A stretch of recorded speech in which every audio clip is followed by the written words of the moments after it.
evil blanket fish has awoken.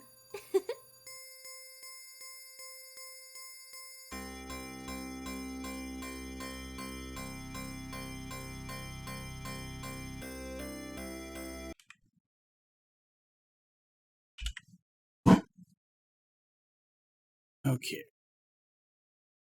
Everything's coming in. So, we are continuing with Alliance Alive.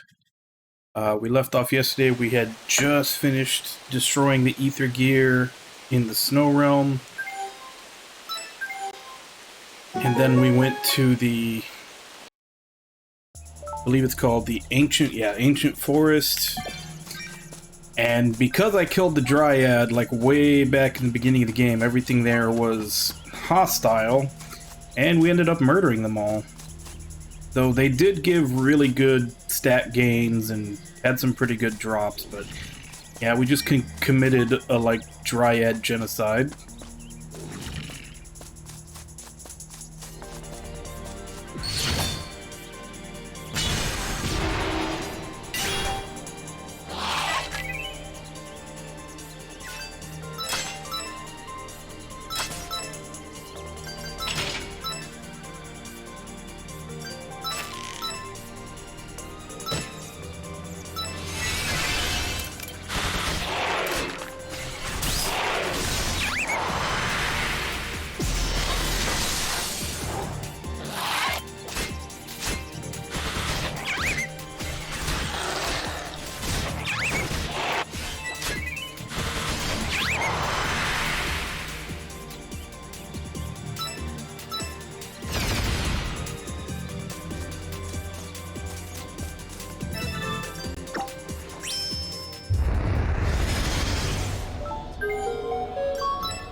But since we have finished the storyline in the Snow Realm, we now have a flying ship rather than just an on-water ship.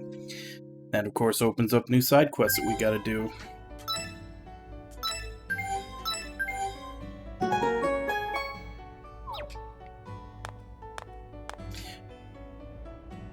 The first of which would have been the Ancient Forest to go recruit the Dryad, but stated before, I murdered them, so we just ended up committing a genocide for stat gains and gear.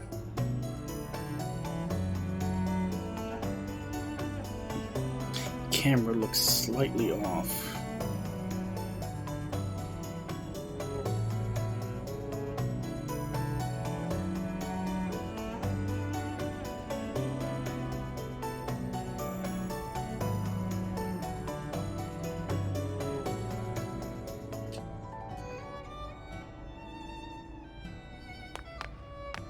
Alright, so next stop should be the Summit Cave, northeast of the Ancient Museum.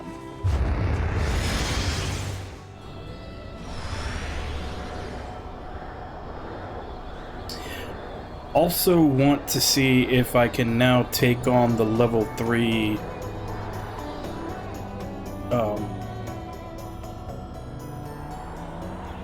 the Water Devil Dens. I'm blanking on what the hell they were called. That's the Ancient Museum. Northeast. It's a cave, so maybe here? Yeah.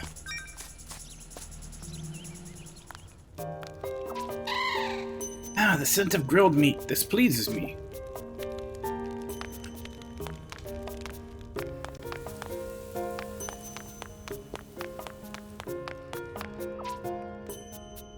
This great band before you is our honorable chief. It goes without saying the chief is the greatest of the dwarves.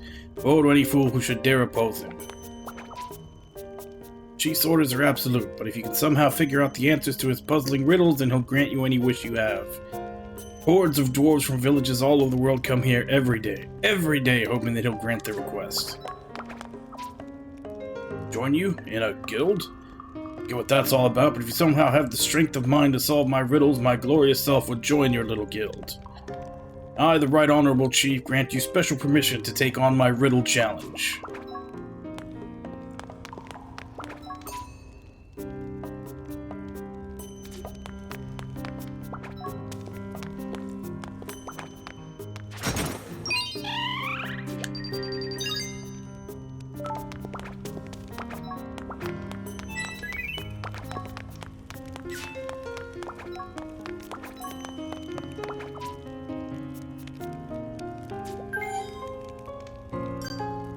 Okay.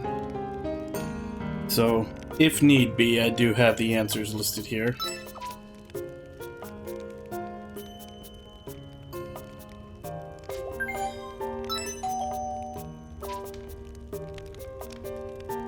Three, 6, 9, 12, 15.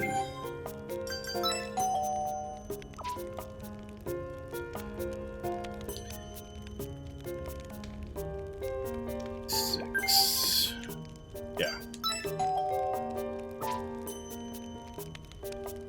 50 plus 50. 100.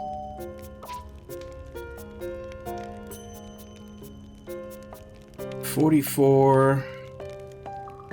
21. 44 minus 21, that's 23. Double check.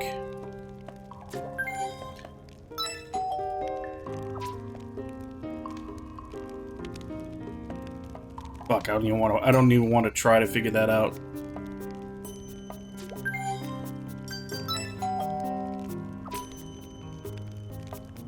Number question is this now?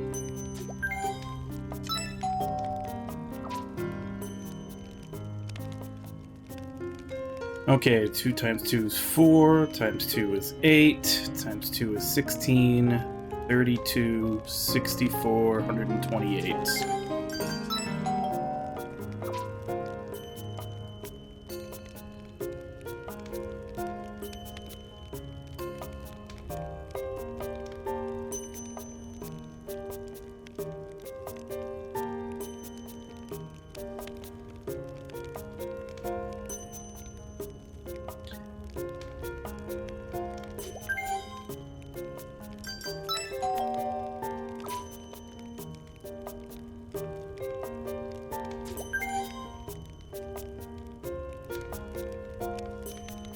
Well, Vivian's like hundreds of years old.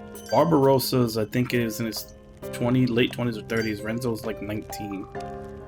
Yeah.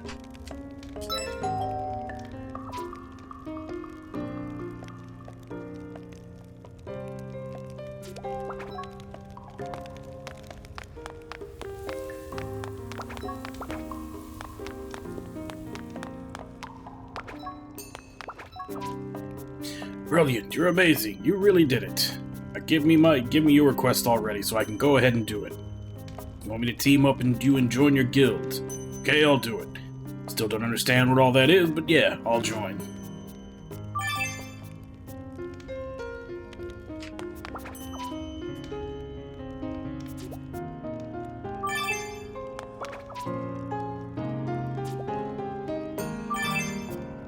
Okay, how many am I supposed to get? Thorin, Oingloin, Philly, and Andrew. So these are all named after the dwarves from the Lord of the Rings.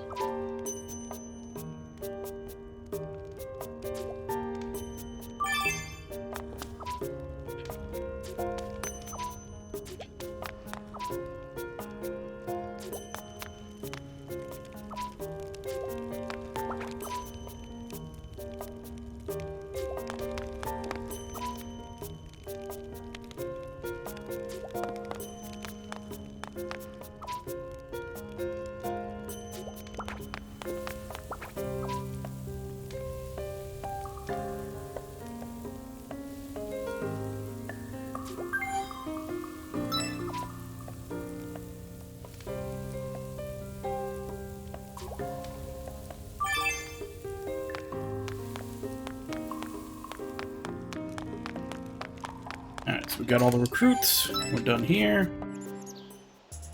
Next is the Mage's Hut.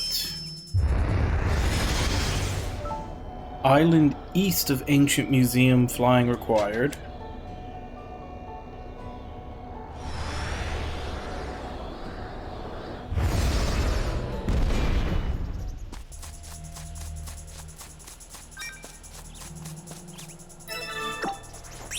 First, let's go register this point.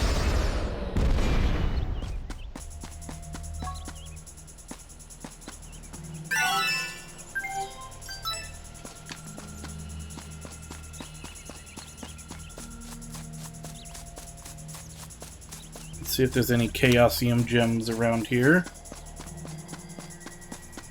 Because I don't think we were able to reach this far up before.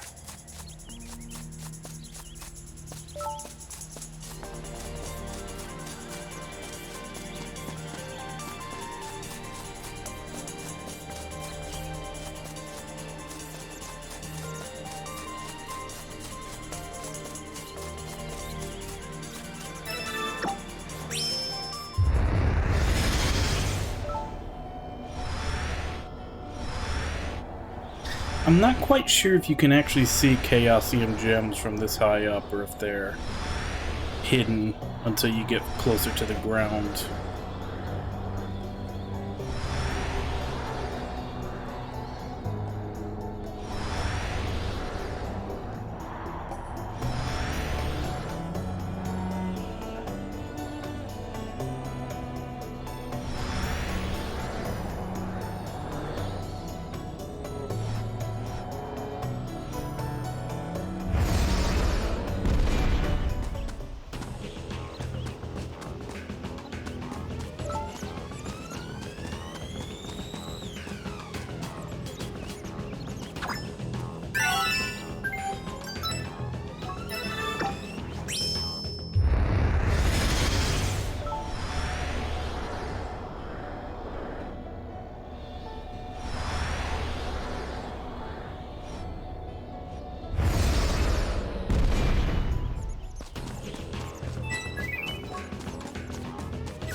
No, there's a gem, but other than that, you'd think they'd put something here. It's like you can't actually get to this until you have the flying arc. It's literally just for a gem.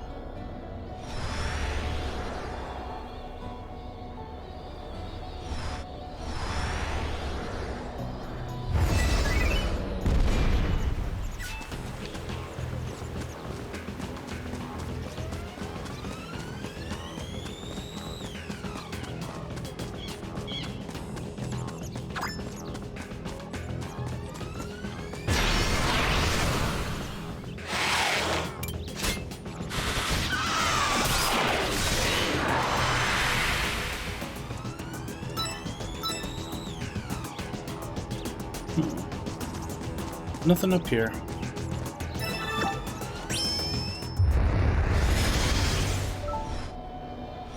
Either way, I'm kind of getting sidetracked.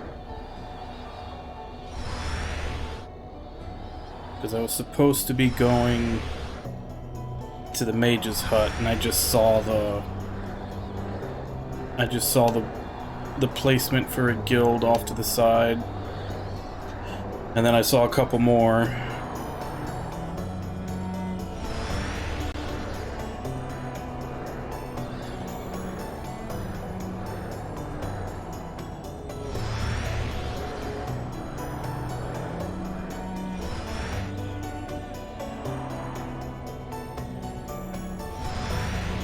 I'm sure that's something that... Alright, never mind. No more getting sidetracked. Let's go down the list of side activities in order. Should be the mage's hut.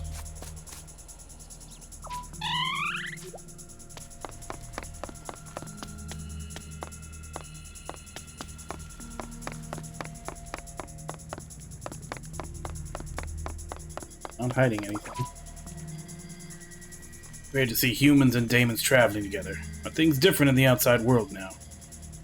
No matter how the world may change, there's always be war, right? Grown weary of war. Let me live here in peace and quiet.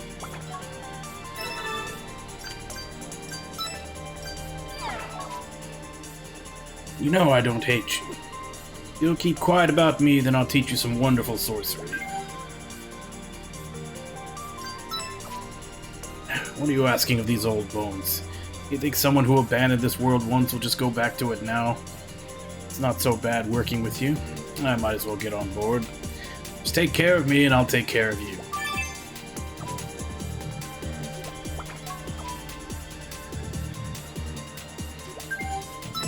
Let's see what he's got.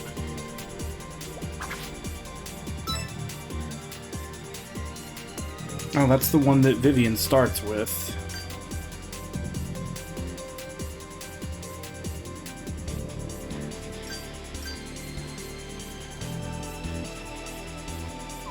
Well, these are they're pretty pricey, but they're not really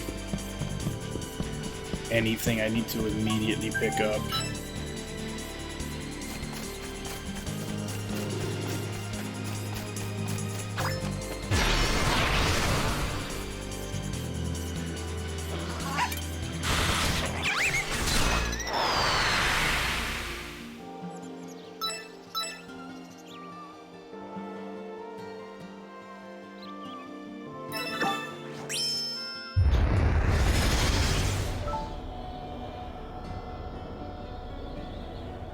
Okay, so that's it for the Rain Realm.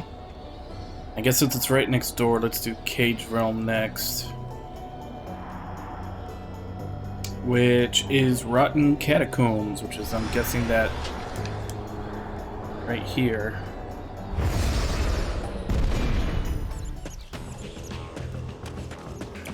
Looks like it fits the bill. Seems this is a catacomb. It's quite desolate.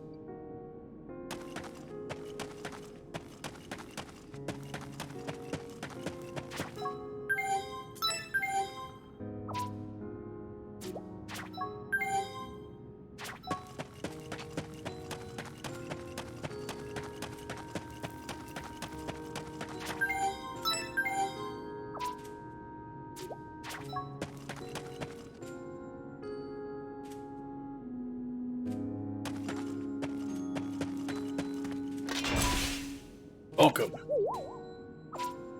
Welcome.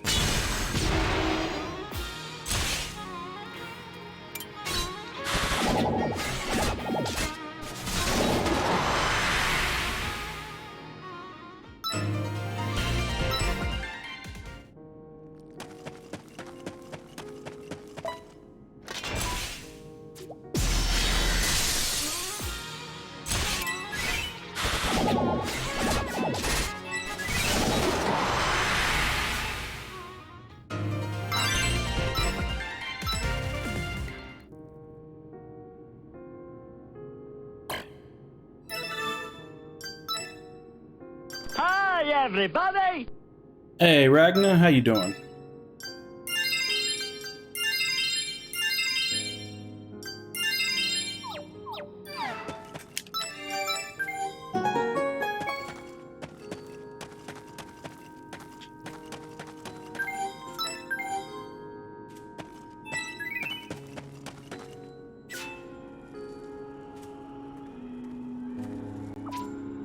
What is this?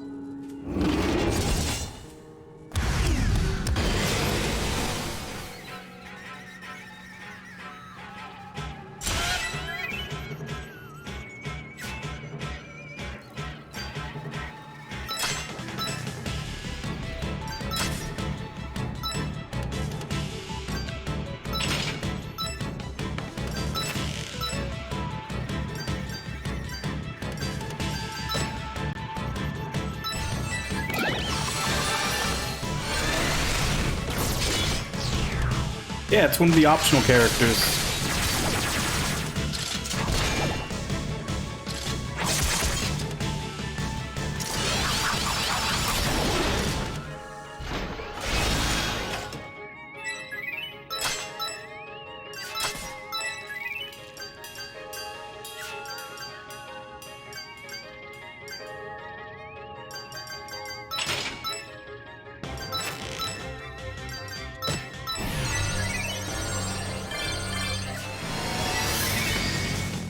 Oh, trust me, he's plenty good at taking care of himself.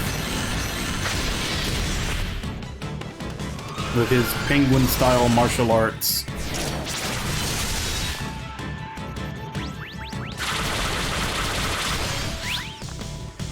Hey, Frogger, how you doing?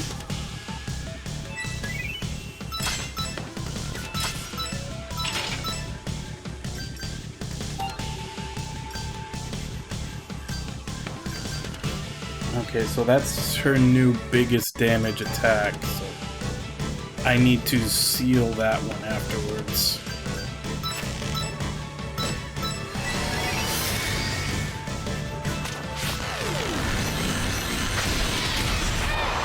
I finally figured out one of the mechanics from the Tactics Guild. Because when you get Tactics Guild to level 3, they mention a mechanic about like sealing skills makes other skills of the same type stronger. I had no idea what the hell that meant, and I forgot about it for a while. I looked it up yesterday after stream. You actually go here and seal the skills that you're not using, and for every skill that you seal, it makes the other one stronger.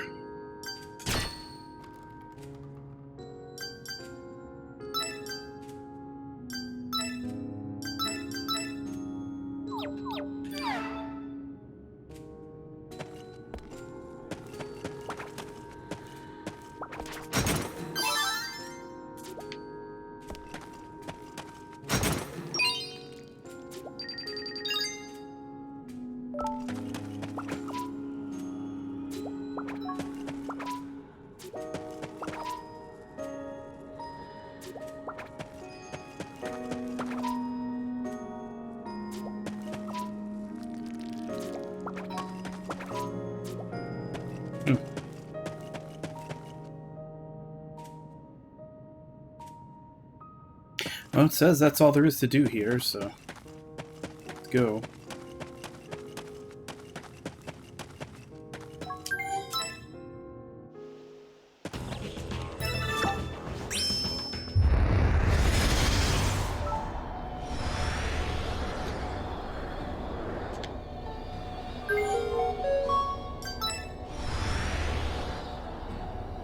Also, there's supposed to be someone that I missed right by the fort.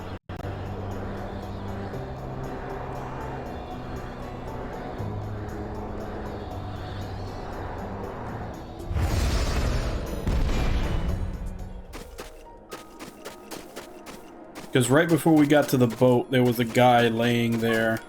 Apparently, once you find him, it triggers someone else to show up near the fort.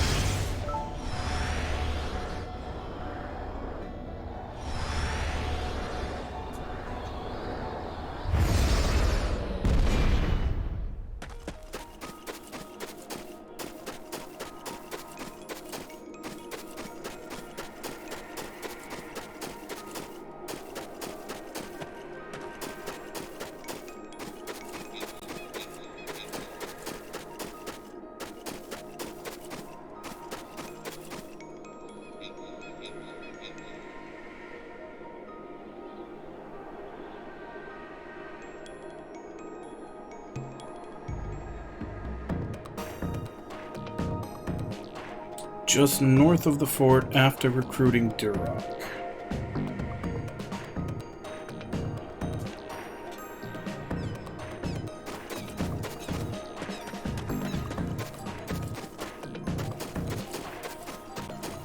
There he is.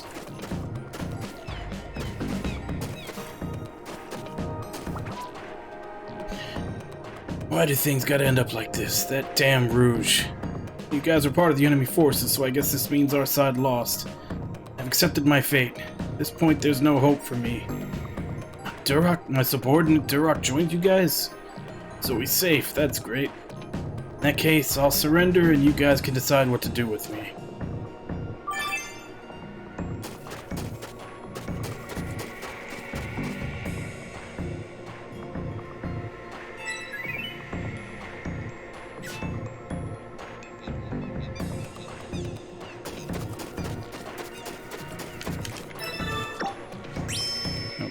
So, in the Snow Realm is the Sealris Cave, southwest of the Daemon Army Camp.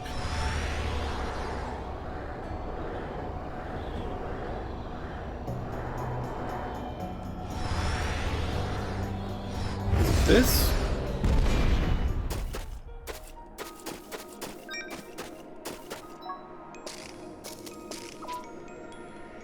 It's an ice cave.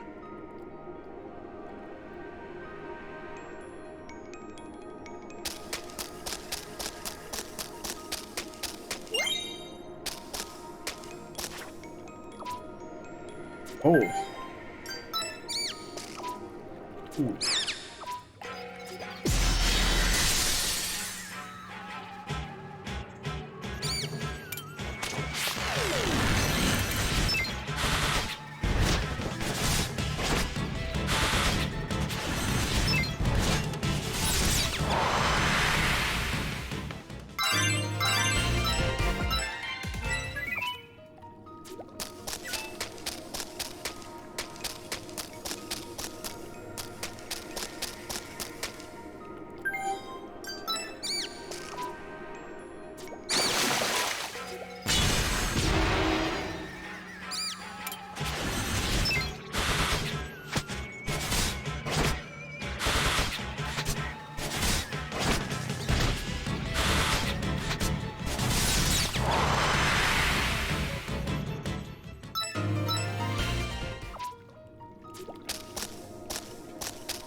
It's not really all that great.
And I think I've looked in all of them now.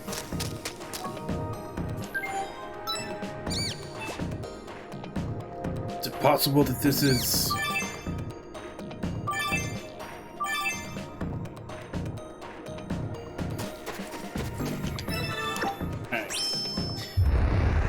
We got the Beast Whisper, the $2,000, and the 3 recruits. So all that's left is Burning Realm, and then we can give like Water Devil Threat 3s a try. See if I'm good enough to beat them now.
Mercenary Island, the Southwest Island.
Oh yeah, are you crashing?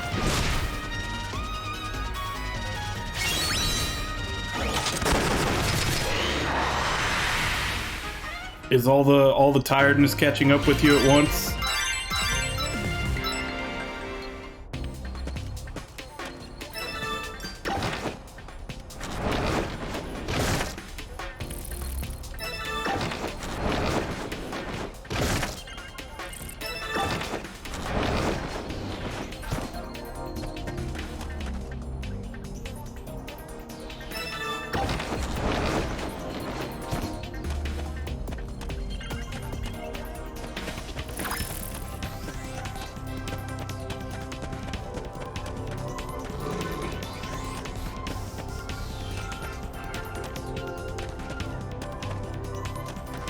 Well, you can always try to do it preemptively and crash now. I don't know, how much longer do you have till work? Or are you already there?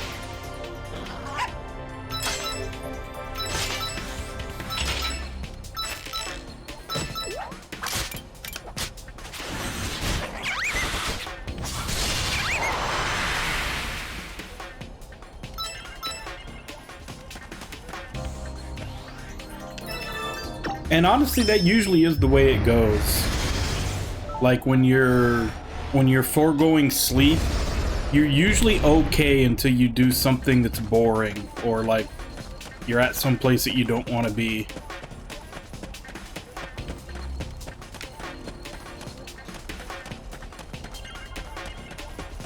Like as long as you're keeping yourself interested, you can keep going, and then as soon as you hit some place where you're not, that's when it hits you. So that makes sense.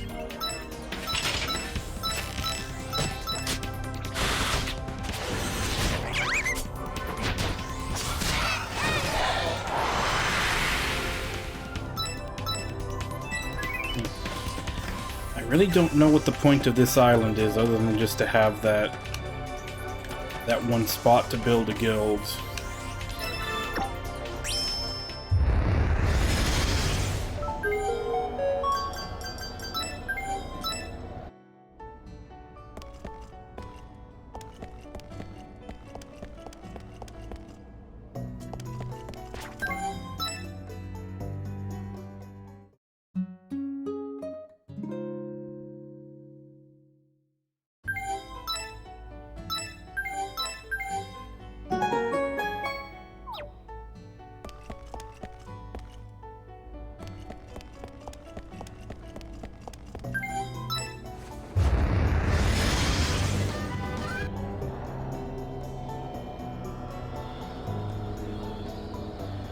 Hey, Nami.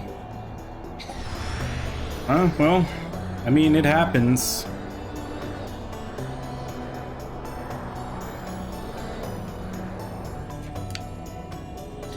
Those are the risks you take when you binge anything, pretty much.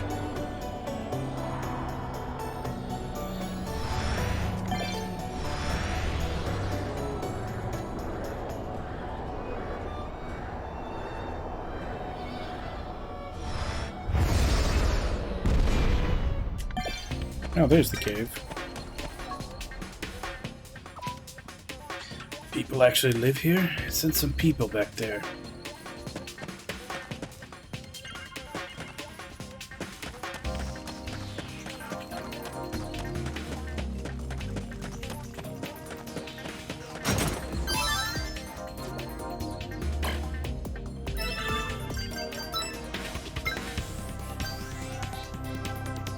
Armor 9.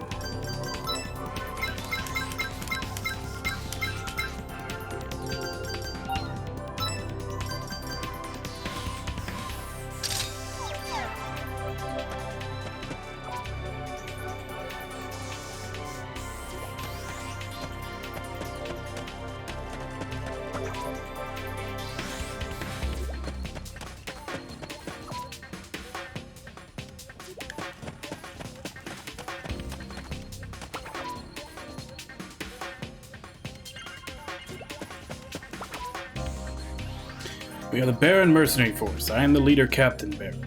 We don't belong to any group. Our only loyalty is to money. let's get straight to business. How about 10,000 so for a contract with our Elite 5, including myself?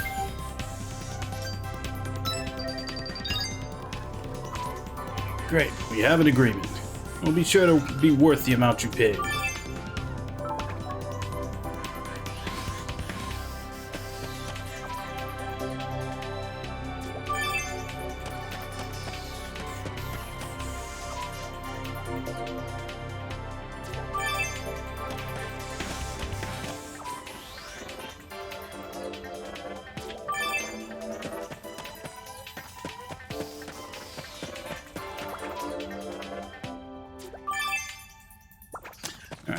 I believe that's all the recruits we can get until we go to the next area.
Strike, pillbox, and aftercare.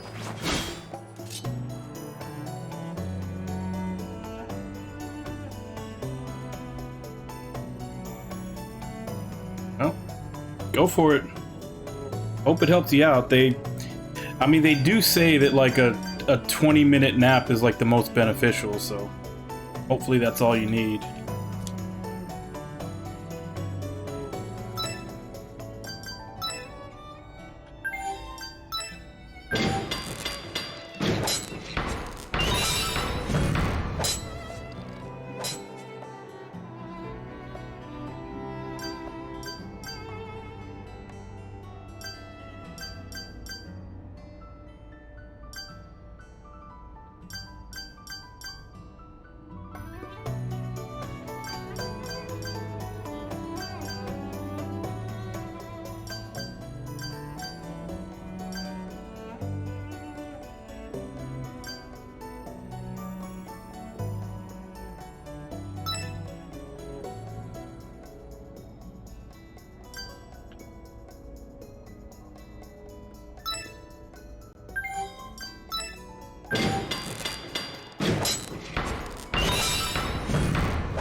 High quality prison food.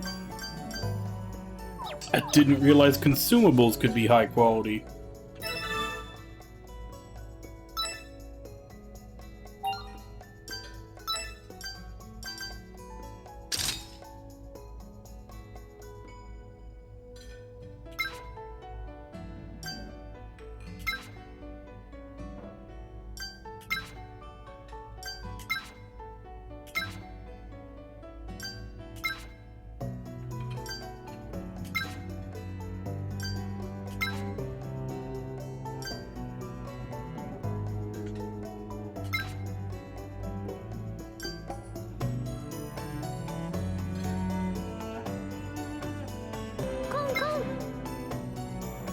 Hey Herbie, how you doing?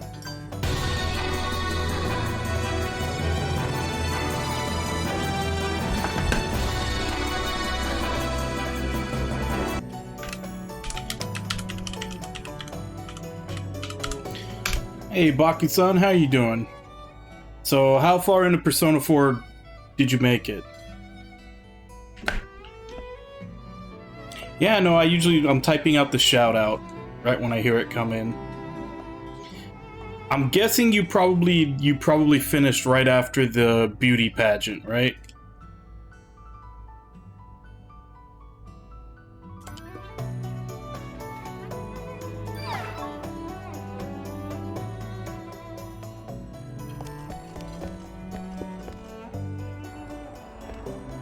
Wait, he crashed?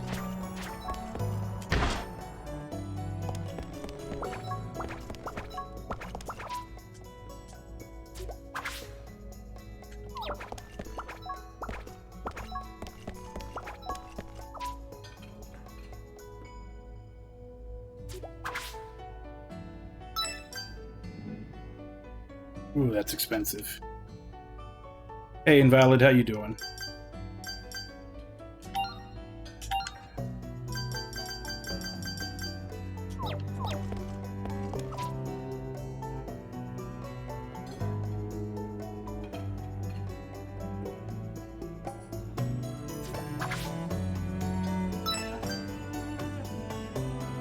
Is that a known issue? Because I'm playing this on PC, and I noticed this game, like, I've had, like, one crash in the time I've been playing it.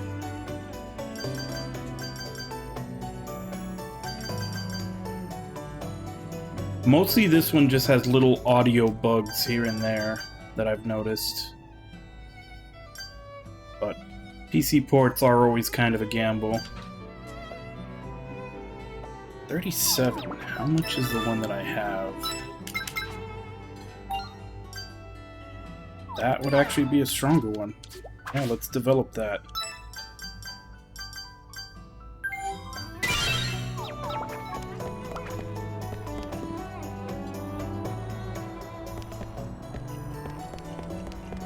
I wonder if they'll ever get around to fixing it.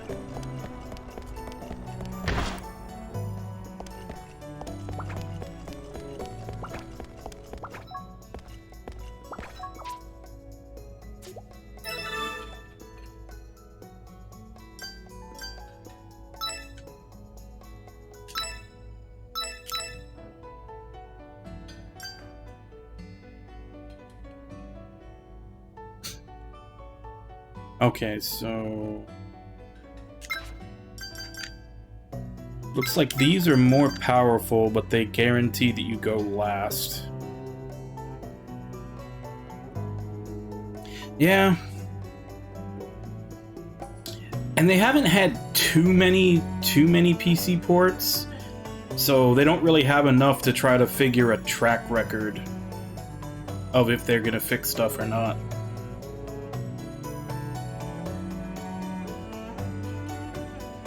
Like Square Enix has already had enough PC ports that we know that if they do fix anything, it'll be years later.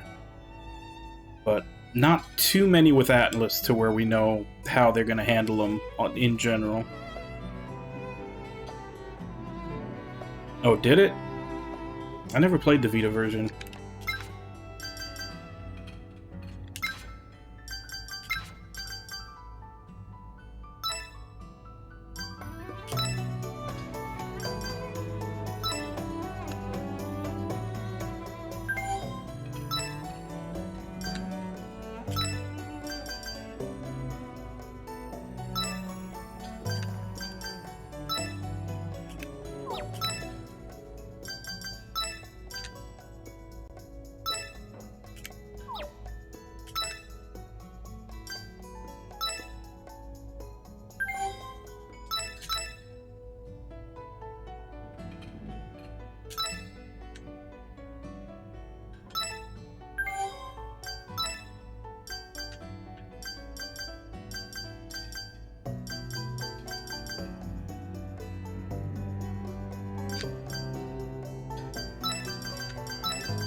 Yeah, that definitely sounds terrible.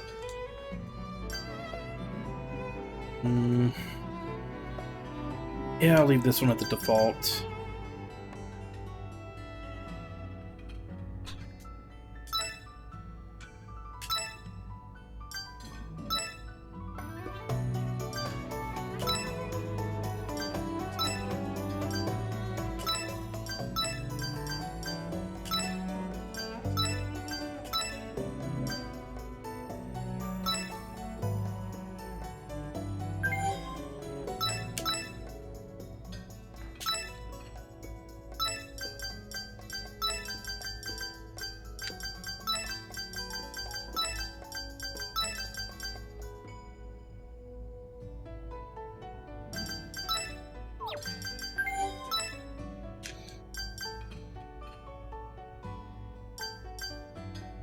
And that one will just be... I'll leave that one as is. So that has all the default values. This one's the quicker ones, the slower ones that are more powerful, and that one's kind of a mix.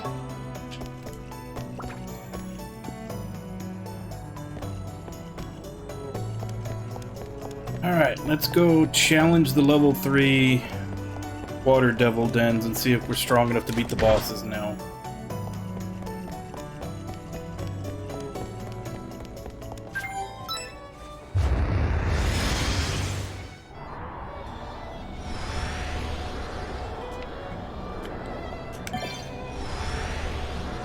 I think the purple ones are the water level dens. It should be these up here.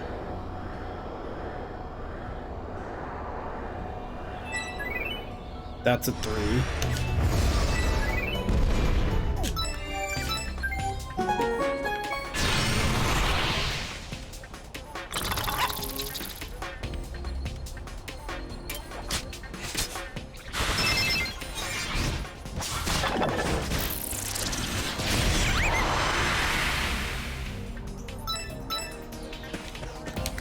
We don't have to worry about running around since we already got all the items out of it. We just need to go straight to the boss and see if we can actually beat it now.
Everybody's still looking pretty good.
Well, it didn't completely kill the entire party. And it died pretty quickly after, so I'd say we're definitely okay for level 3 now.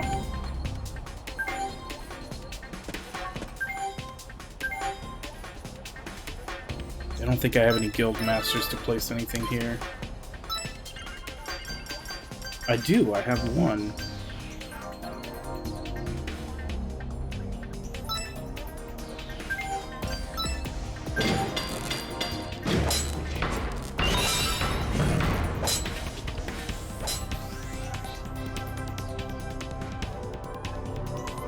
Ah, it's too far away to connect.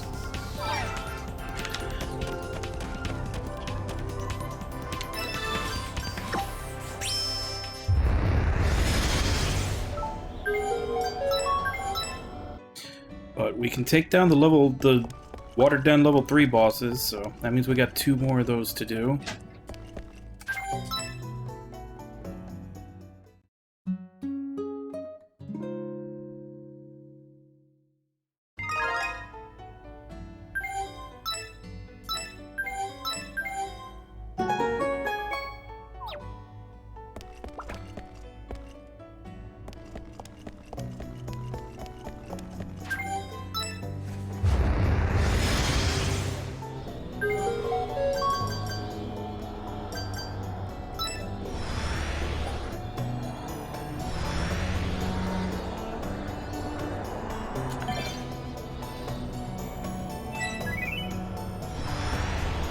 I think a level 3 is the only one left in this area. This one didn't have a 4.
Maybe I should try to clear out as many as I can just to get the talent point bonus from the streak up as high as I can before I kill the boss. I mean, I do have a full refill right next to it.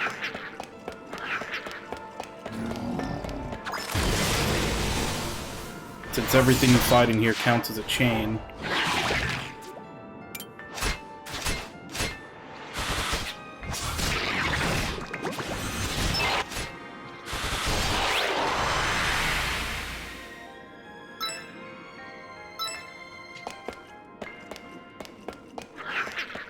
At least until I run out of SP, then I'll go refill at the supply box and fight the boss.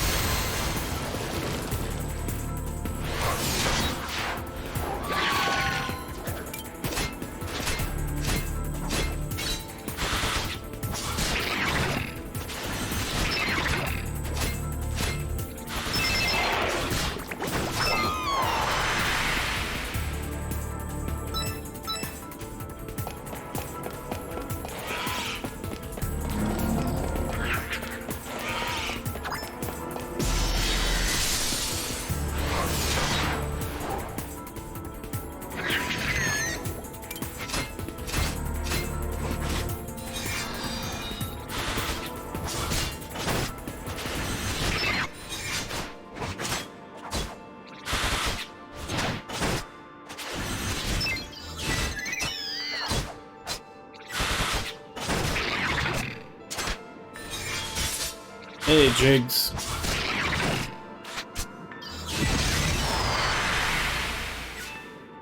Anything serious, or just, you know, normal small talk?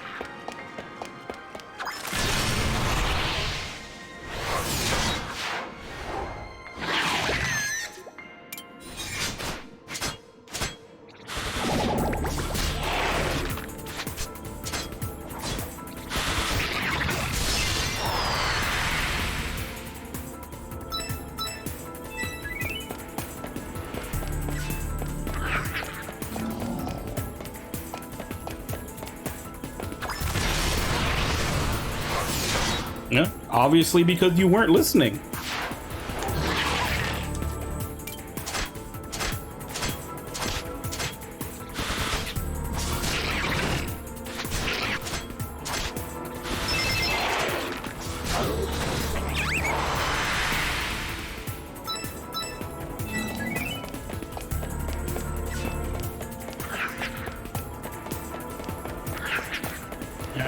I think that's enough. Everybody's starting to get low on SP. Just finish off this one first.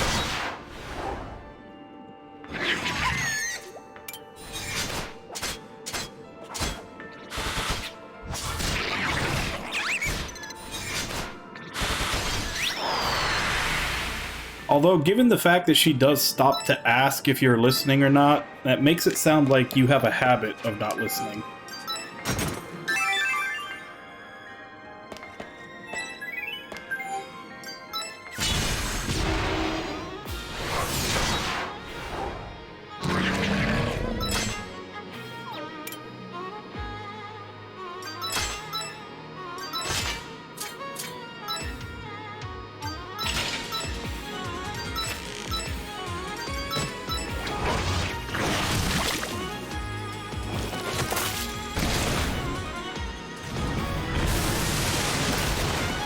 Yeah, Ruby, we did. We beat Oninaki Monday morning. So, from the Monday game from now on is going to be the first Mercenary Saga game. Which is like, they're the grid-based tactical role-playing games.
That sounds like a lot happens, but it also definitely sounds like you definitely don't have the full story.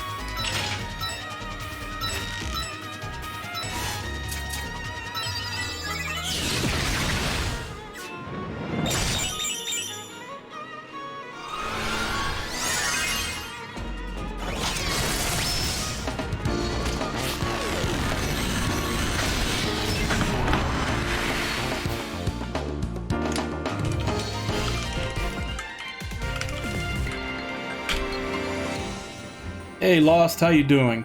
When did you start Tales of Graces? How are you enjoying that? Because I know myself and a lot of other people consider that to probably be like one of, if not the best battle system in a Tales game. And also, is it your first time playing it, since I know you like to do platinums on stuff?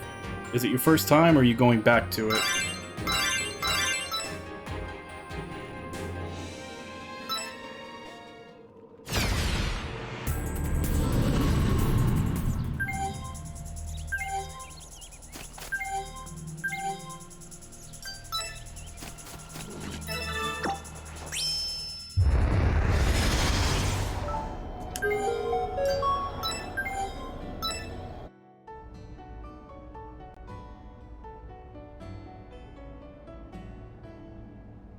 Okay.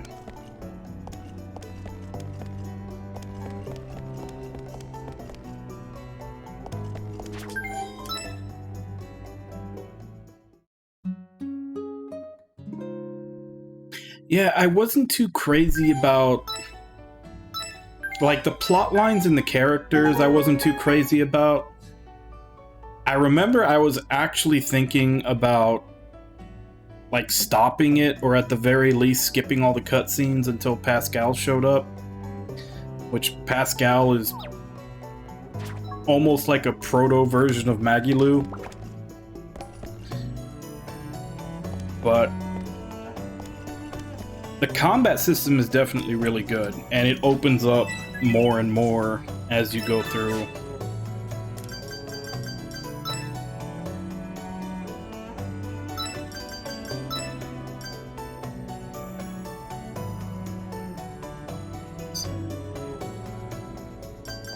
She's still higher at 14.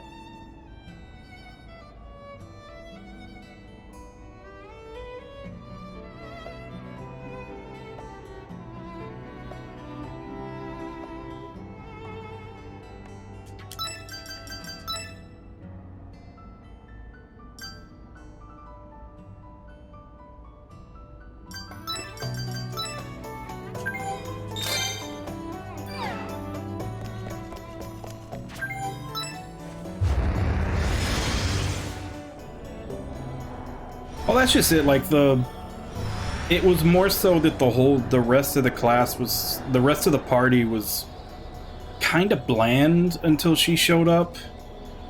But once she showed up, I was locked into the game, because then I had at least a character that I liked in the cutscenes, and I really liked the battle system.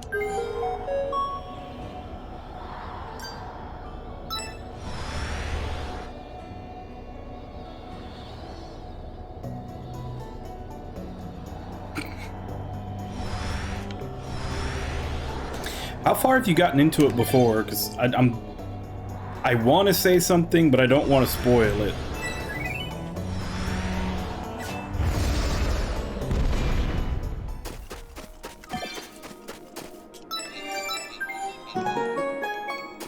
Like, I don't know if you've actually finished the game before, or if you only played it a little bit last time.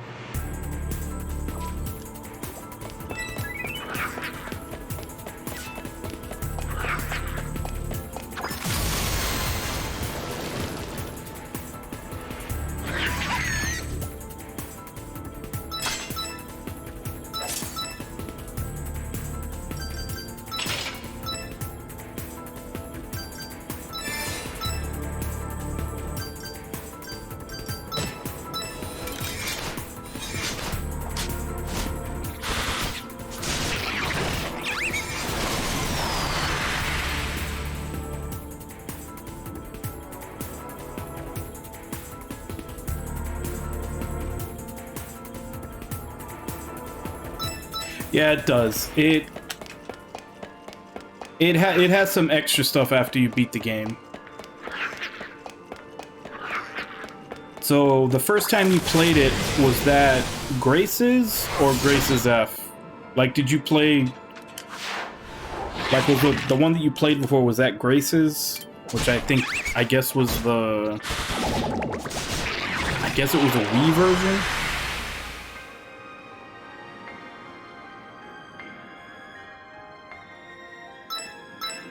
Okay. So yeah, because Grace's F has a whole arc after you beat the original game.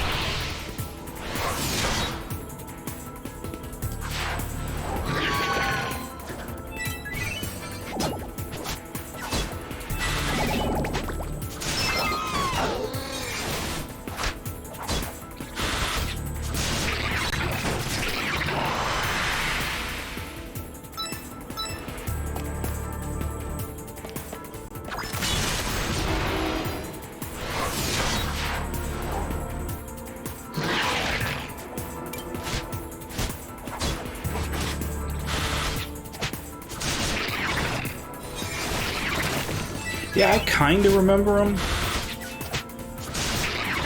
At least the big plot points. But like I said, for that one, most I remember is just actually like running around and trying to get all the skills to deepen the battle system, and basically just running around and fighting stuff for fun. Because there was a lot you could do with the battle system in that. I'm actually kind of scared. Because I know I felt similarly to Tales of Xillia.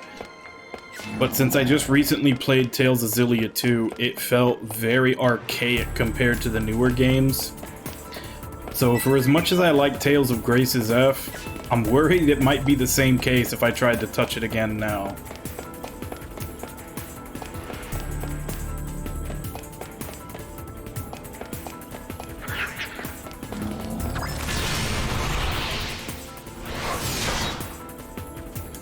Yeah, that's what I'm saying, because I remember playing the first Tales of Graces, and I really liked the combat. But then when I played Tales of Graces 2 a couple of months ago, there were a lot of things about the battle system that really stood out because they fixed them in newer versions, in newer games. Like, they felt clunky by comparison.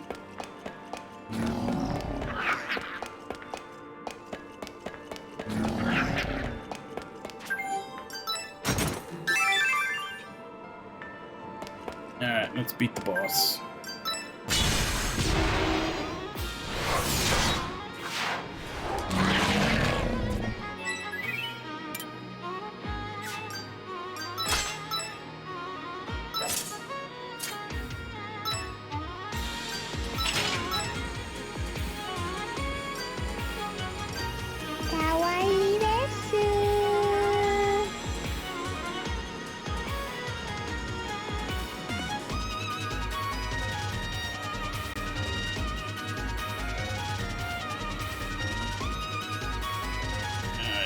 That always feels a lot longer than it is having to try to line up and hold still for it.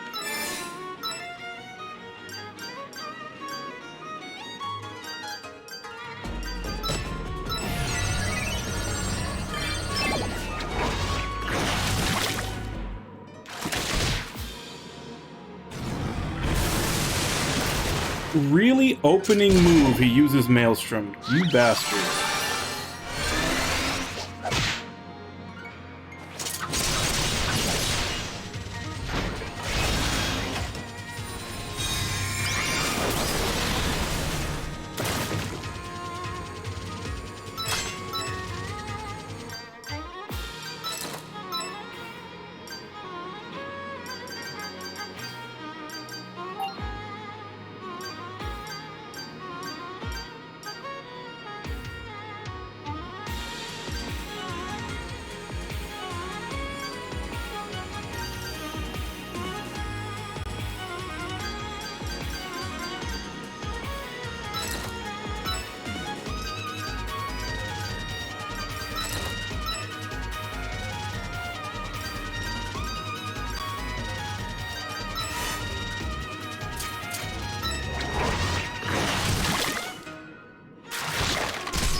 Hey, Robbie, how you doing?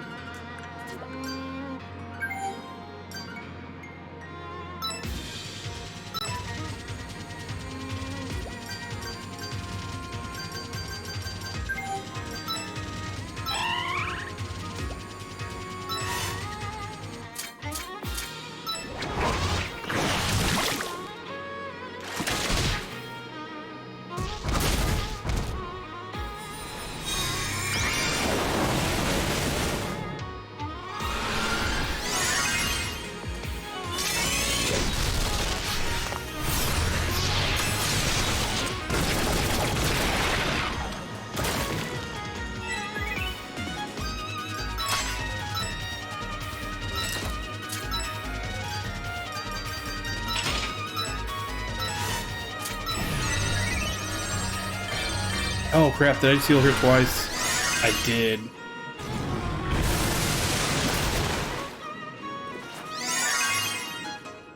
Guess it kinda worked out.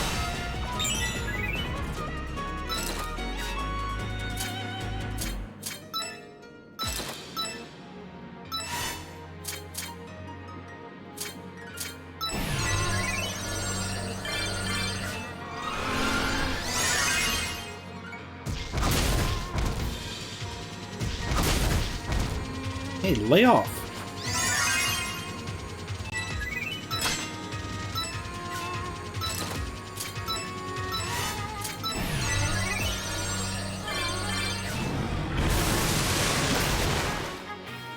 What is with all the Maelstrom spamming? He did it as his first move and he hasn't let up since. Normally it's not till like move 3 or 4 he does that.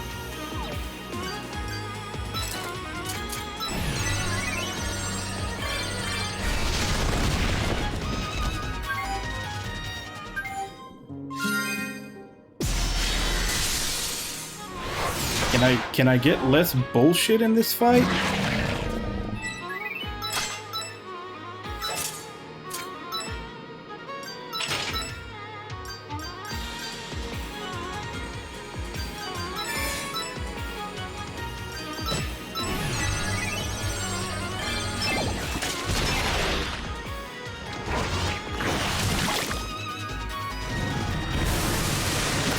Again, he does it on turn 1.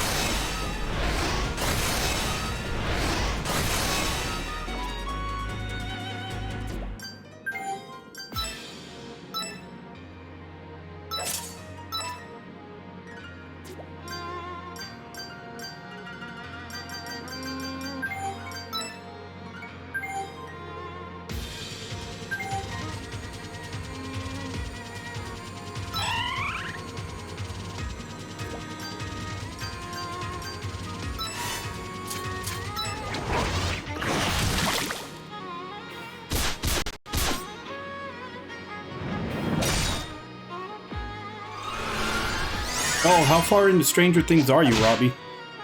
I'm current, caught up.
Okay.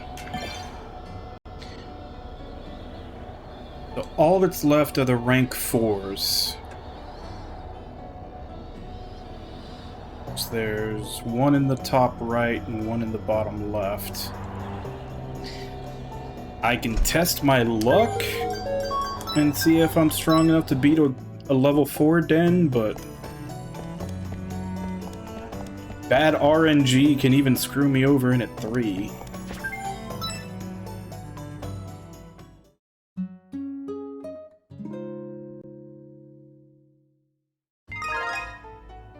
Oh, it's a really fun game. If you've ever played a saga game, like Saga Frontier or any of the romancing sagas, it's kinda similar to one of those. And they also had a game previous to this called Legend of Legacy that was kind of similar also. Except that one was way more bare bones. This one, they definitely filled the world and the lore out more. Like, they got Murayama to do the writing, the guy who did the writing for Suikoden. And it also has like a big recruitment thing similar to a Suikoden game. Like, you recruit a bunch of people to fill out your guilds. It's like you have all these guilds that level up depending on how many recruits you assign to them and give you certain bonuses. So that gives you like a lot of little optional things to go around doing around the world. It's been really fun.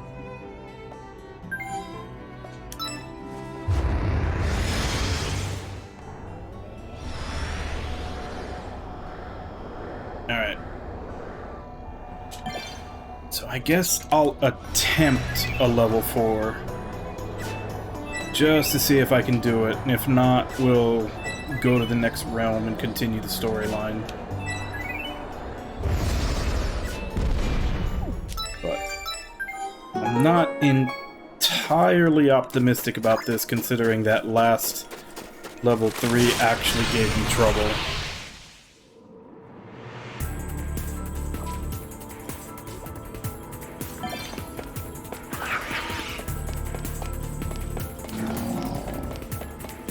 Let's see if we can just make our way straight to the boss.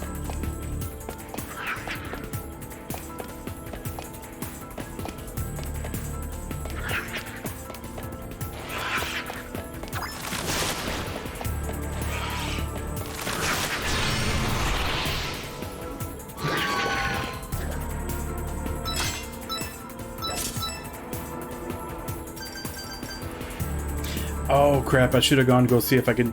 The new cannon finished developing. I should have gone to go see if I could pick that up.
Okay, here's the boss. Fight this before I get the heal.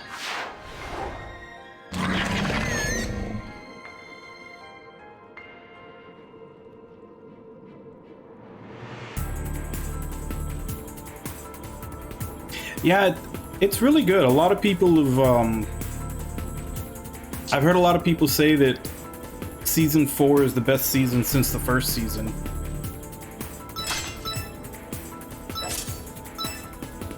And I kind of tend to agree with that.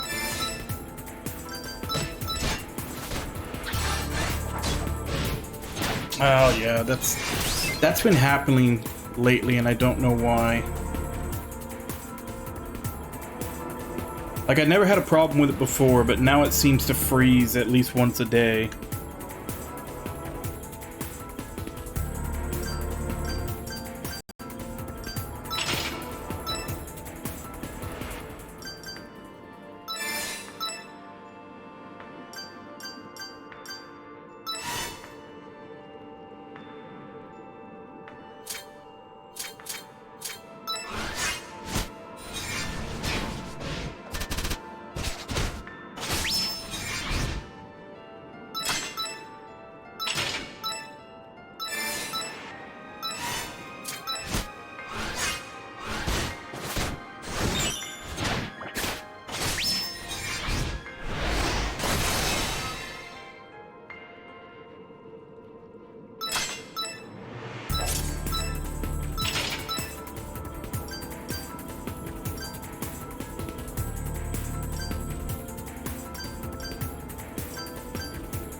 ST? Oh, yeah, Stranger Things.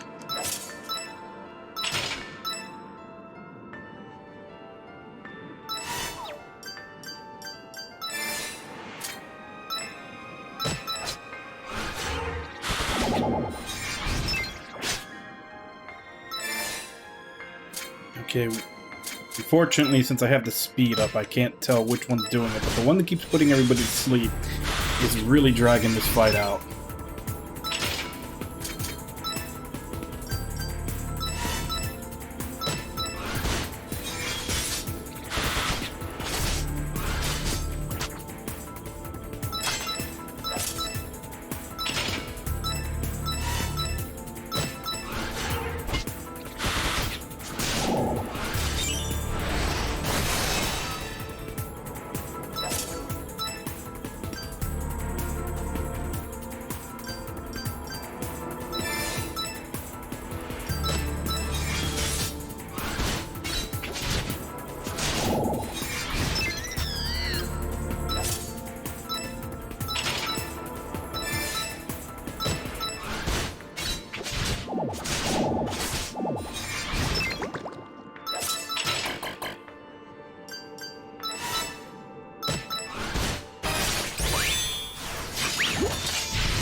Alright, let's give this a try. This is a rank 4.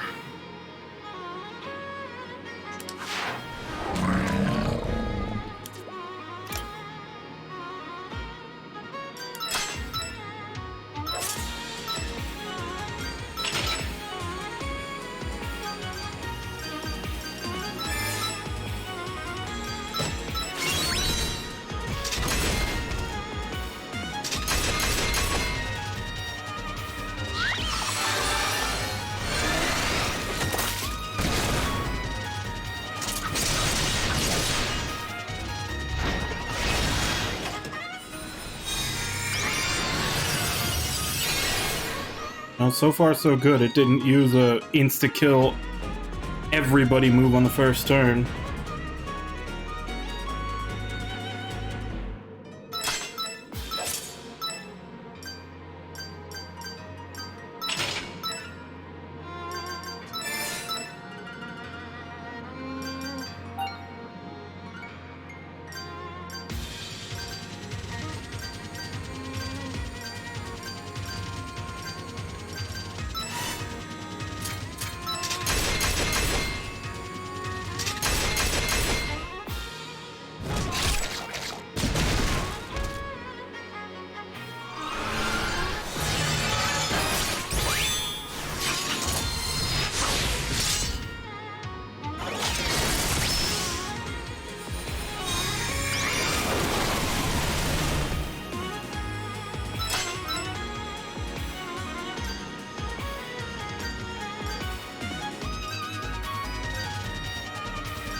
They're both the same cost.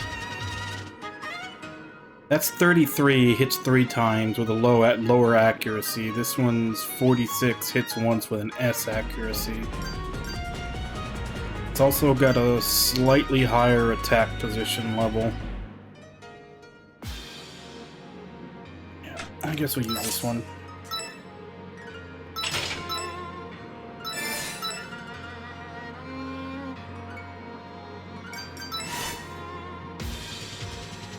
Nobody needs to be healed.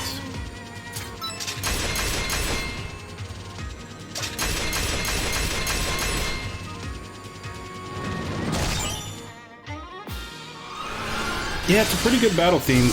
I mean, this is the boss, mini-boss theme.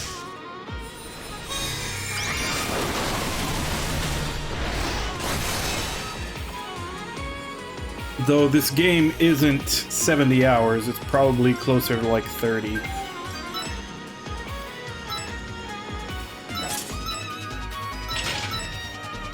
30-ish. Like I think I've gone through the majority of the game already.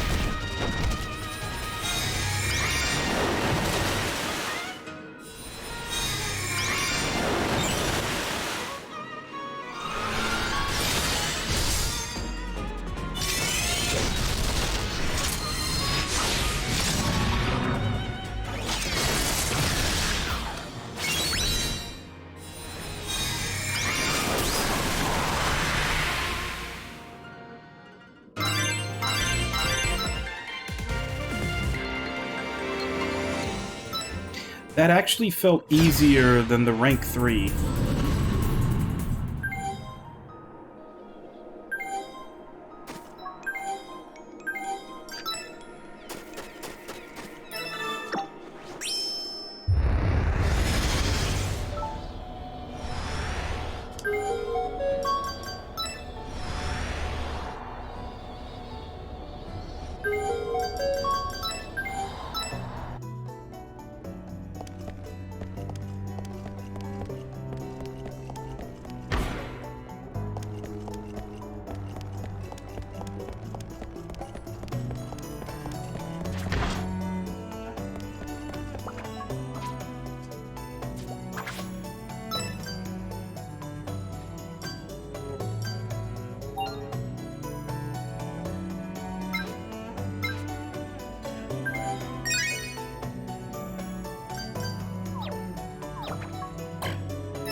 Actually, I probably should set them something new to work on.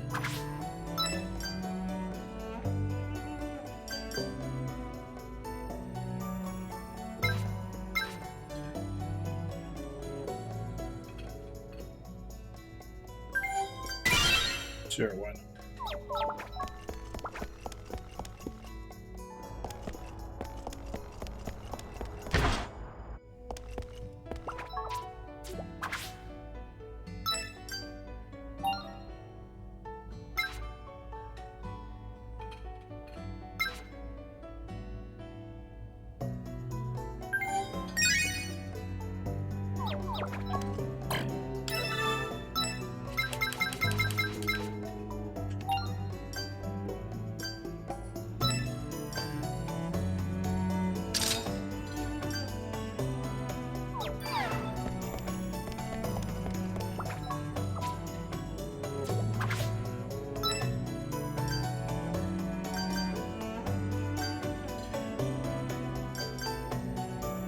Nah, I'll just leave it on the staff. Maybe they'll make a masterwork one that has a focus bonus on it.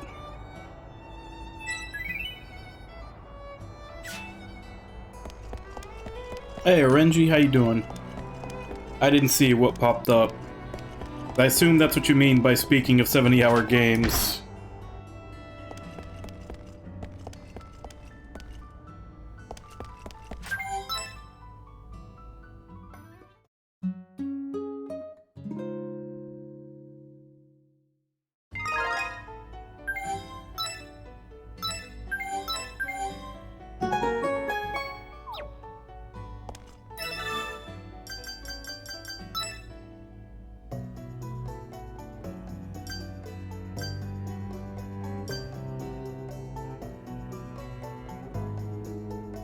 Okay.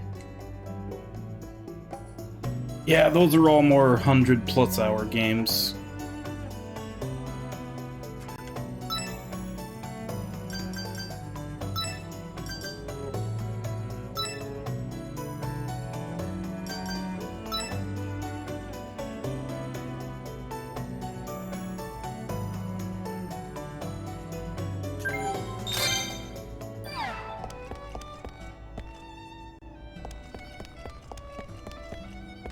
Alright, so I don't know if we just got lucky or if the level 4s really are not that hard, but might as well try out the last one while we're at it.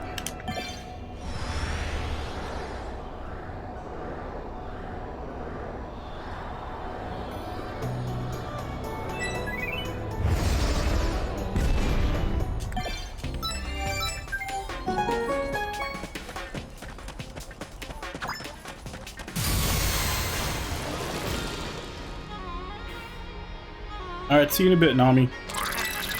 It's actually almost time for me to go on break, too.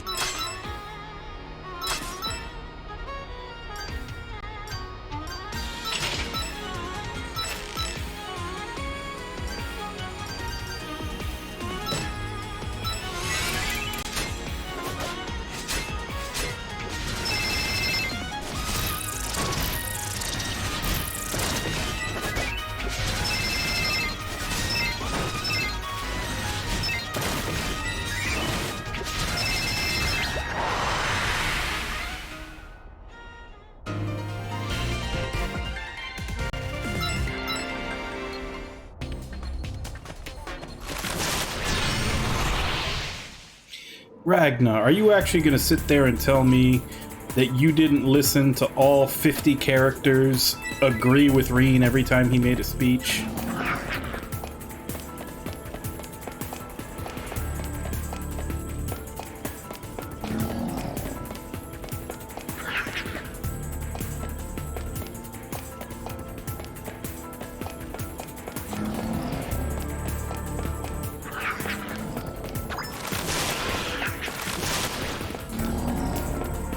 Where is the recovery box?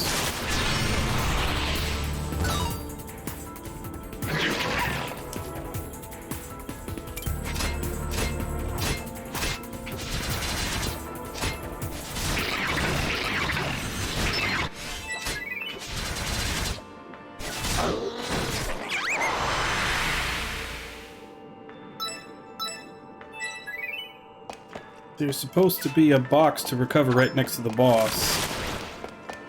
Unless maybe they don't regenerate and I used it last time I came in here to grab stuff. It's probably what happened.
Oh yeah, I'm looking forward to it.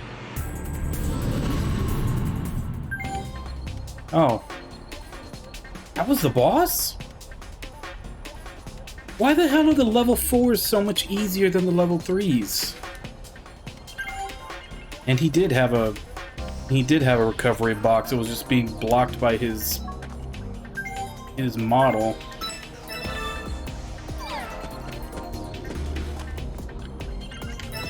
What the hell? Why are the 4s easier fights than the 3s? That doesn't make any sense.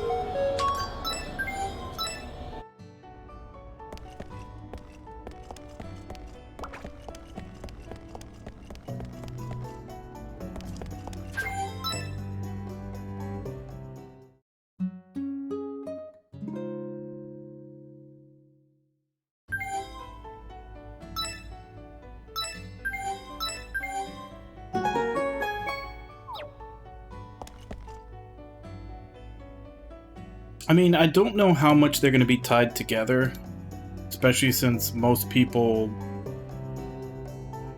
probably won't have gone through the trouble of playing the first one. Now, I'm sure they don't want people to be completely lost. So at most, it'll probably just be Easter eggs. Alright.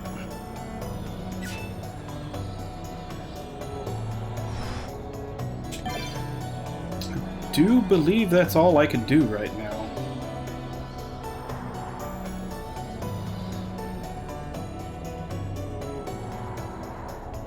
I've got like 8 spots where I could build a guild, but I don't have any guild masters yet.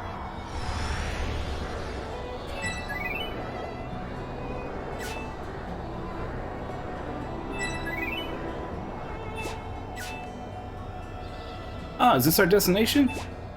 Yep, looks like it. Let's keep going already. Hold on. Seems like the Brionac is being pulled toward it. Might be dangerous to keep going. I'm getting a bad feeling about this.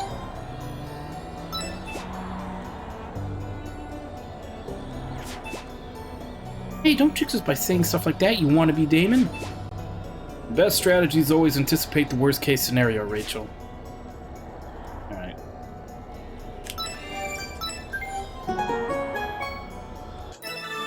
So... it's a couple of minutes early, but I'm gonna go ahead and go on my break. And then when I come back, we'll go to the last realm. So I'll be back in 5.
Okay, I'm back.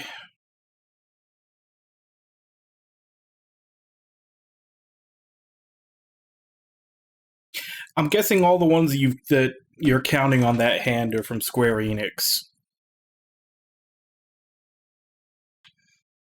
Because they're usually the only ones willing to pump enough money into something to get to AAA level graphics. And I'm trying not to hype myself up too much for the game, because I don't want to overhype and be disappointed. But I have seen some like early preview and reviews where they're saying that it might be one of the best written games Atlas has done. But I'm trying not to expect too much of it and be disappointed.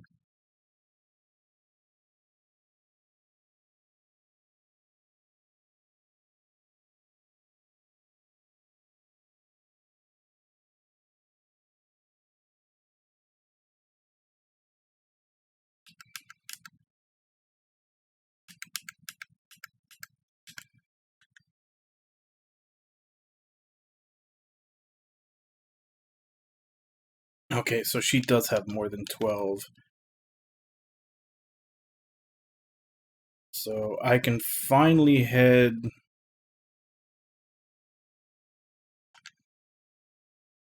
to the Hermit's hut and see what he has to sell me.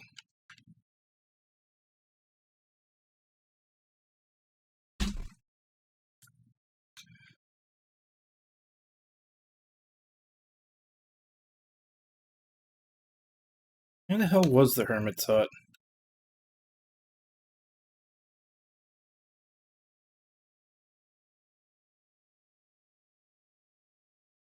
Yeah, and that's what I'm saying. I don't know if that's like just somebody.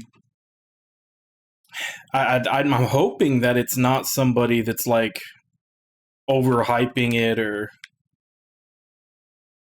being disingenuous for some reason, but I'd like it to be true, but I definitely don't want to go into it believing, because I mean, truthfully, even if it is Atlas's best written game, I could still overhype it into my head to standards that it wouldn't be able to live up to.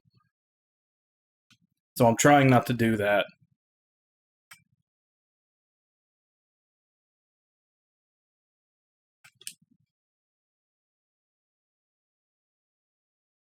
Oh, there's a fairly skilled Signomancer in your group. How about I teach you this unorthodox spell that I invented?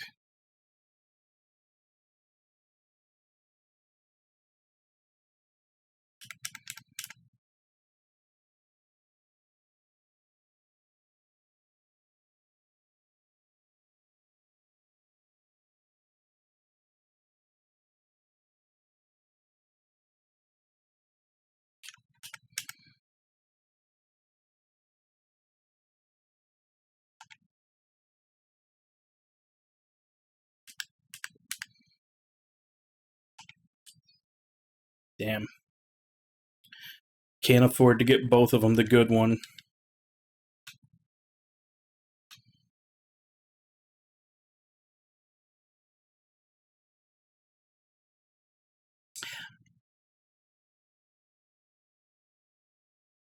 I'm sure it also probably has to do with the fact that the characters are older.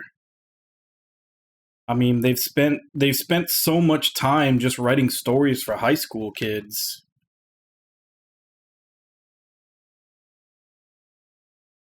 And we have seen how good they can do when they write older characters. I mean, like, I know I was late to the party and I just finished it not too long ago, but I mean, Radiant Historia was really good.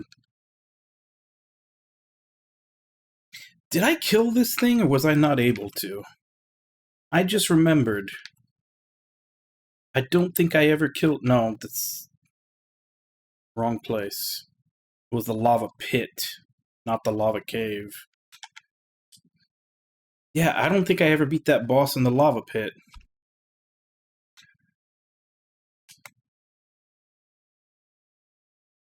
So we've got a score to settle with that thing. I've been trying to avoid so many of them.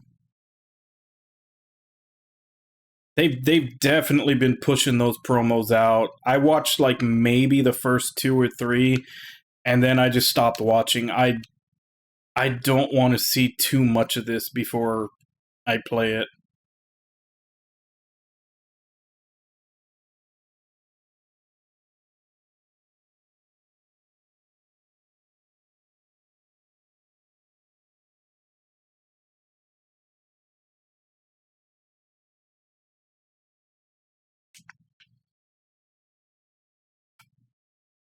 Okay, no, we haven't killed this thing yet.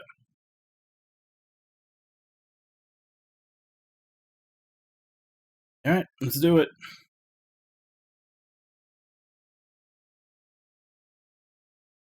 And they're still putting them out. I saw another one, I think today when I woke up, there was another one that I saw someone post to Reddit.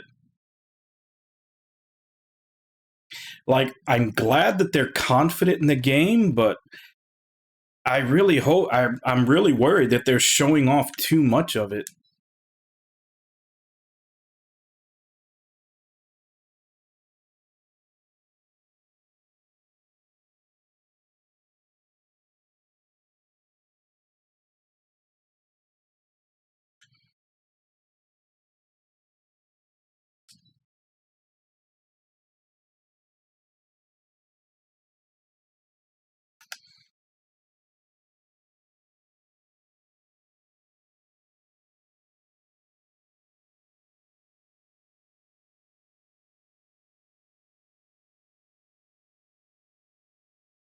Hey, Samato, how you doing? Yeah, Bakusan rated earlier.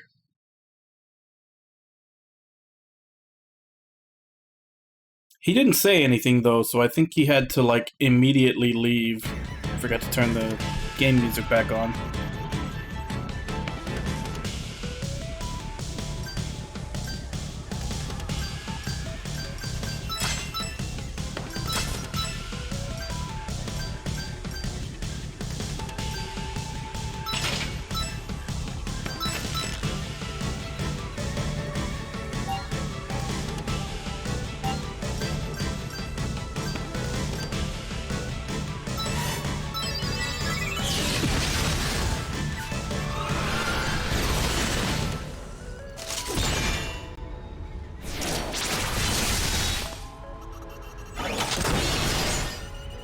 Okay, that did 746.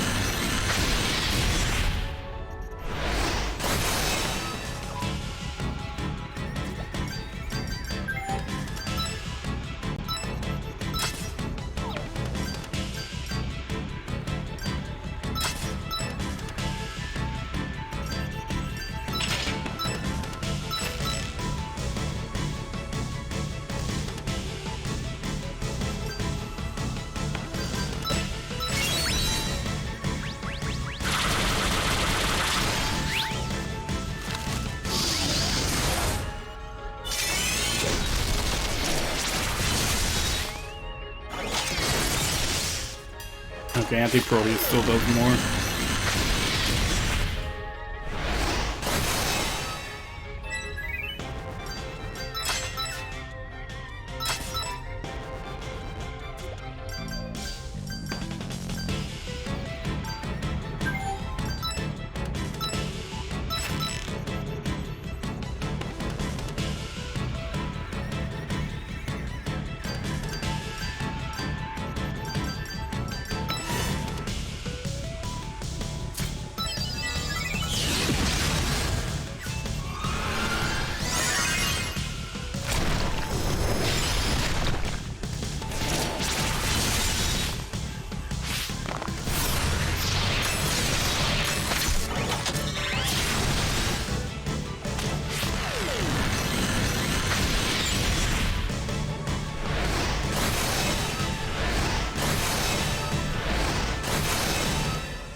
Yeah, I've definitely had a habit of falling asleep with someone's stream on. I do that a lot, actually.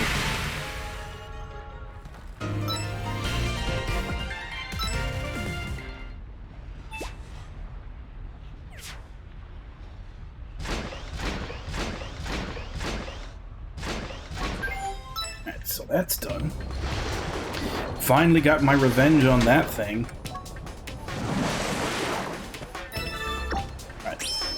Now we have nothing left to do except go to the next area.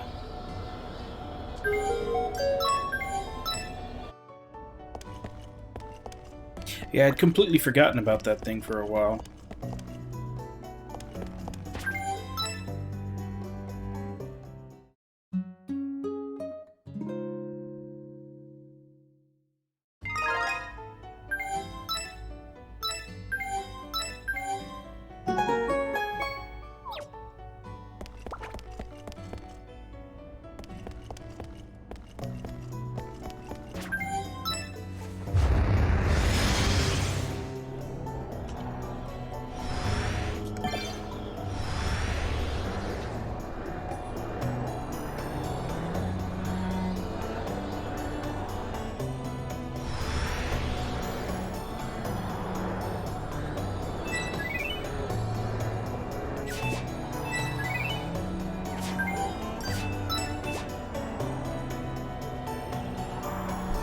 We'll be fine. Let's just keep moving. Let's go! Okay, I'll steer as safely as I can. Cue horrible crash.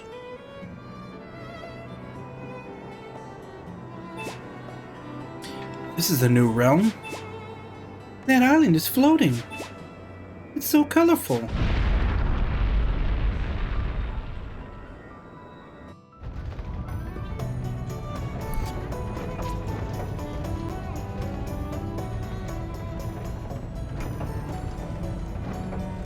I mean, how could I not? He has a party-wide buff for all their physical stats. And his speed is insane. And he's pretty durable. Like, he's a great support character. He can learn all the healing spells and everything. Like, I was looking him over and he seems perfect for the support position. Did the ship break down? Not exactly. The magnetic waves here are interfering with the Brianac. At this rate, we're going to crash, so I'm making an emergency landing.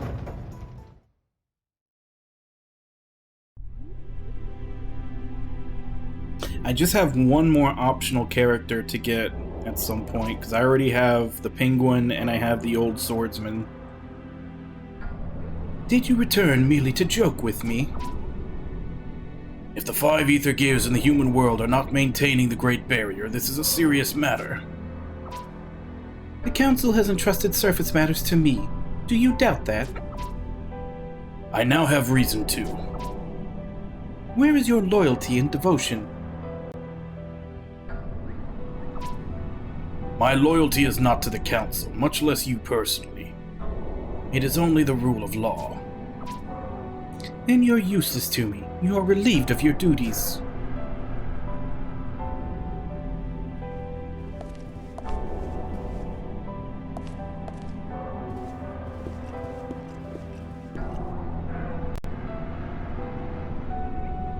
That stubborn fool's a piece of work.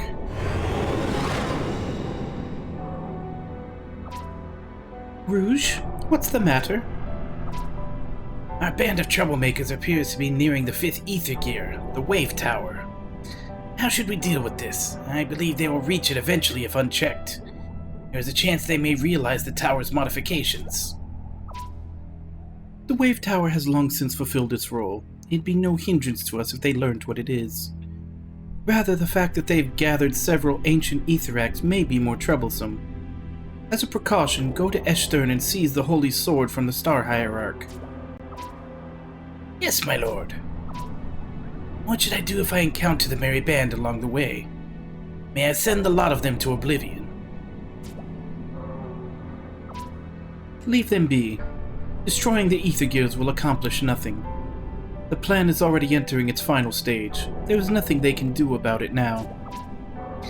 That said, they are a bit of an eyesore. Just as a precaution, it may save us some grief in the future to eliminate them now. Please witness as I bring back their heads from the surface. Their aim is ether gear. They'll seek me out once I have the holy sword. Very well, do as you please. However, the daughter of House Esmeralda and her attendant are traveling with them. If you must fight fellow daemons, even your skills may not be enough to handle them. They have managed to fend off even Grassa. There is little doubt that they are a powerful group.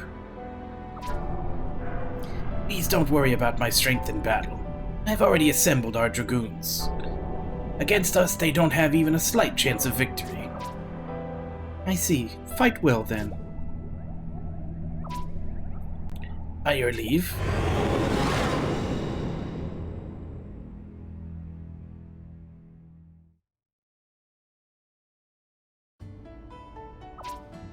Yeah, we managed to set it down. Seems we won't be able to use Brionac or Ornithopters in this realm. Hey, something's coming this way! Is that a dragon? Don't tell me it's Grassa again.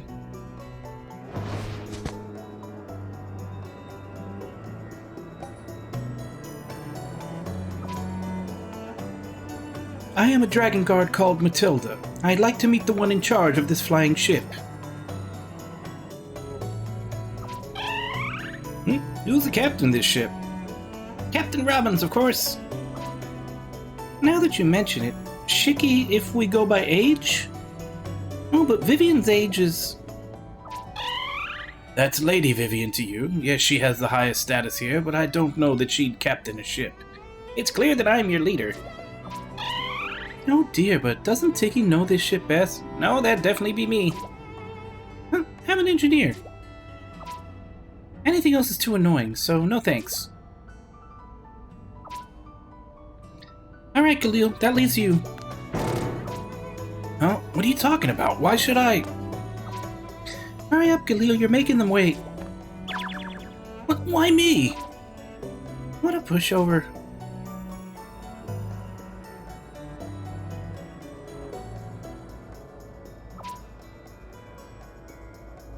My name is Khalil. We've come from the outside world.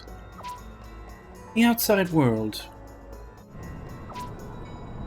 Did you guys cause those thunderclouds to start acting strangely? I guess that's right.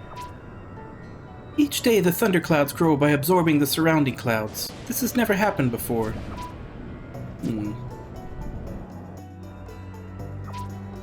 What's your reason for coming to this realm? Our goal is to disarm the Great Barrier that's been set up on the surface by daemons, and we've come to this realm to find an ether gear, which is a device necessary to disarm the Great Barrier. I don't completely understand and can't quite believe it, but your goal may be related to the anomalies in the thunderclouds.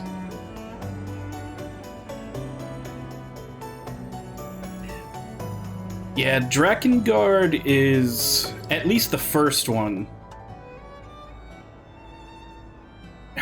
Like, the game tries to be as painful as the storyline is. Like, the storyline is great, but it's like completely bleak and just full of like it's bleak, it's full of unlikable characters that are just completely irredeemable. And as much as all those irredeemable characters need to be punished in the storyline, it also feels like it wants to punish you for playing the game.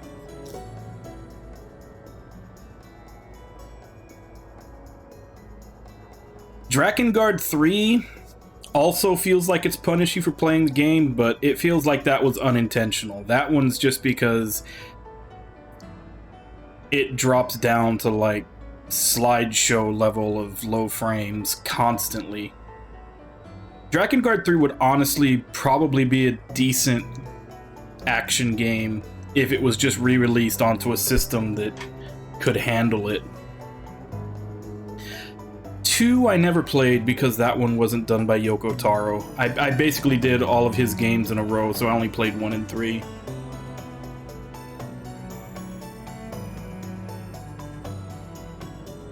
It's really good, but I would definitely suggest you emulate it and not try to play the PS3 version. And emulate it on, like, a decently beefy computer. Because that was its main problem on the PS3, is that constantly during fights it drops down to, like, anywhere between 5 and 15 frames. Like, the combat system is actually decent. It's just, it needs to be on a system that can actually handle it.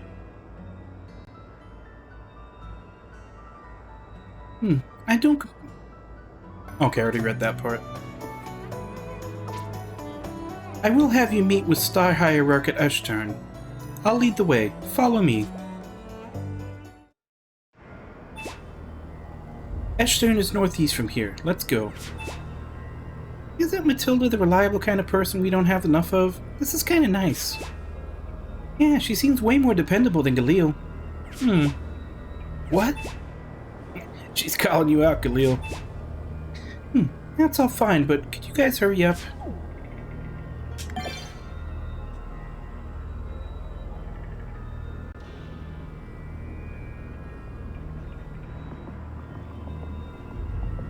Yeah, that'd probably do it.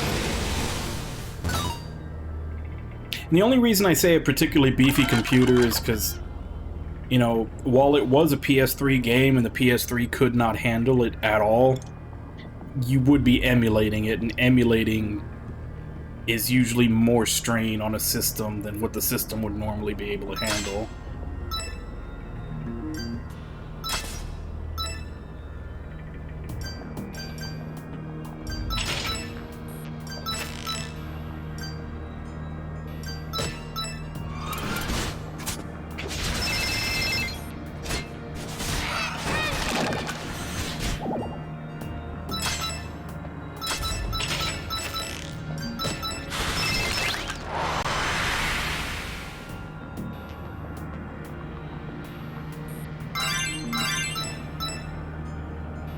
Yeah, then I definitely, you'd probably be better off trying to play it on.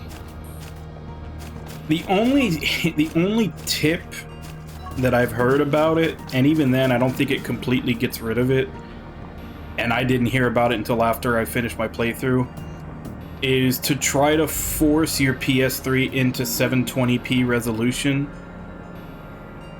Like, go into the settings and set it so that it doesn't go above 720p resolution. And supposedly that helps a lot with the frame rate, but it doesn't actually, like, solve it. Like, it'll still dip, it just won't dip into slideshow level.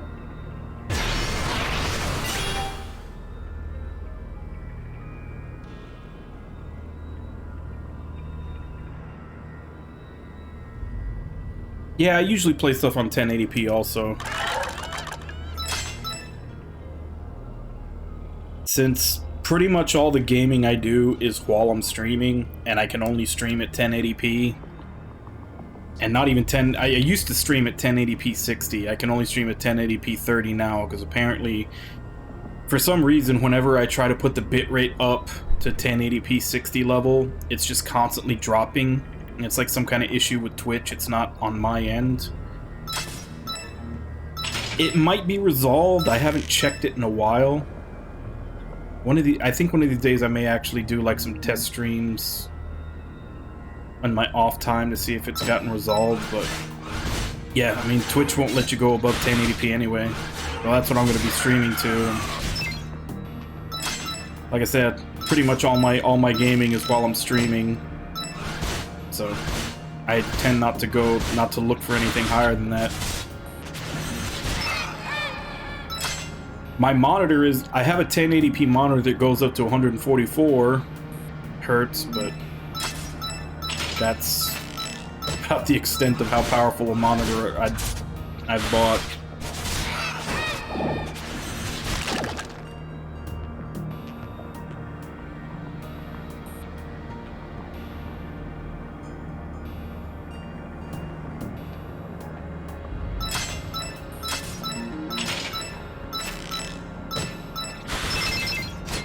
Well, in this case, since you'd be emulating, there's not really a performance mode. It's like the base specs that the game would normally be running at, or higher if you want to add you know, better anti-aliasing or anything else to it.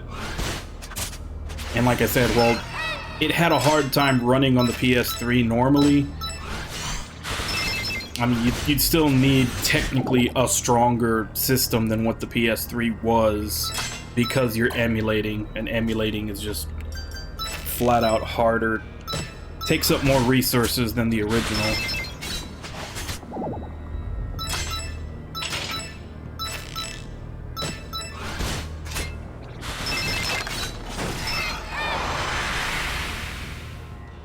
Yeah.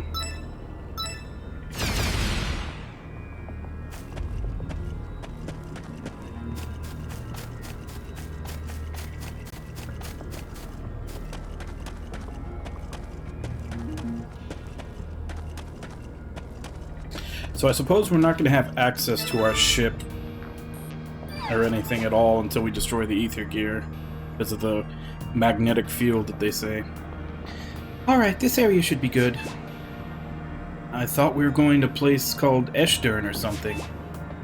Sorry, I needed to gauge your strength on the way there. Well then, let's head to Eshdurn. It actually can't be reached by foot. Faflazard. What? Oh, this base is pretty.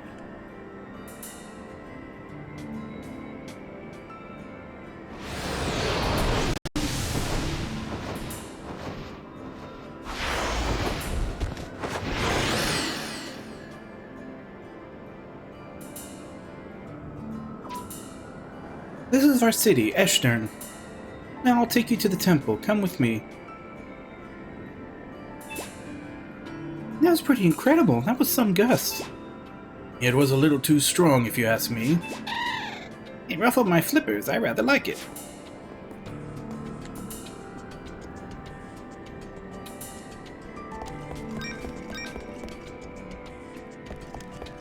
Right, time to rob everybody.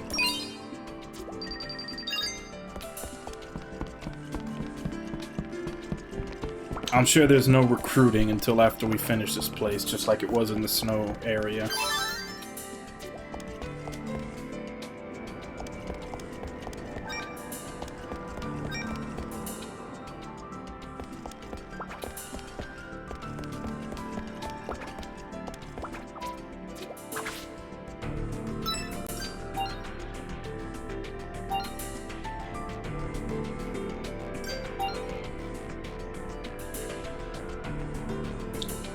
$14's not bad for a hat. 19 armor. 8 defense gloves with strength. 37. Okay, so that's gonna be my first purchase because that axe is actually stronger than anything Renzo has.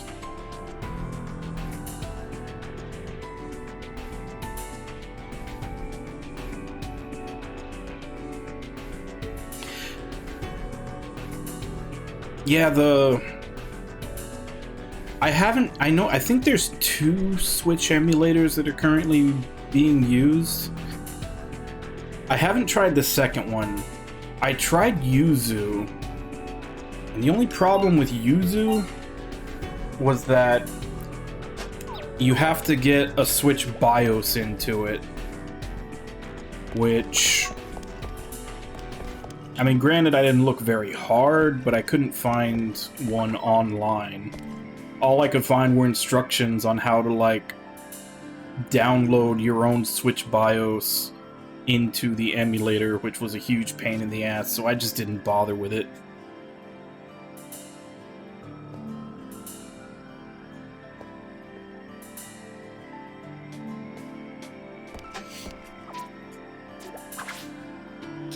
I mostly use emulators for fan translations or like DS or 3DS games, just because they're a huge pain in the ass to try to stream from.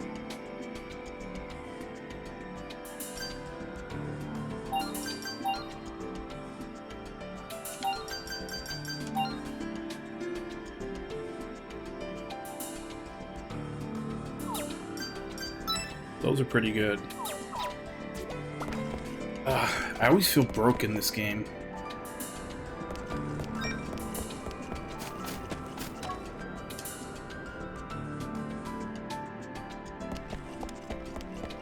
Yeah, I saw the instructions for it and it was just like, this is too much of a pain in the ass.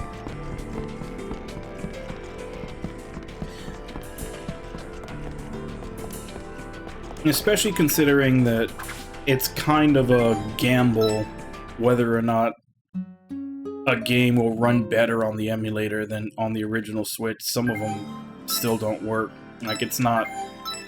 The emulator isn't done yet. I was actually... The whole reason I went to go consider it was for Shin Megami Tensei 5, because I saw that, like, basically from day one it was running that, you know, at 60. But it was too much of a pain in the ass, so I just ran it from the actual system.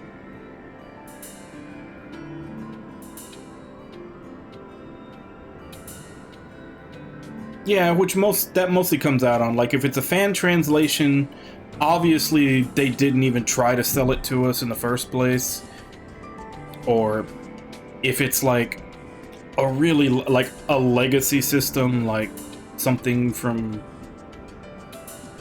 Not even PS1, because PS1 games I can actually think, but like Saturn and stuff like that, and back, where you can't really buy them outside of the resale market where the developers aren't making money off it anymore. And then, like I said, DS and 3DS games are such a huge pain in the ass to try to stream. I usually own the game, but I'll emulate it when I actually stream it.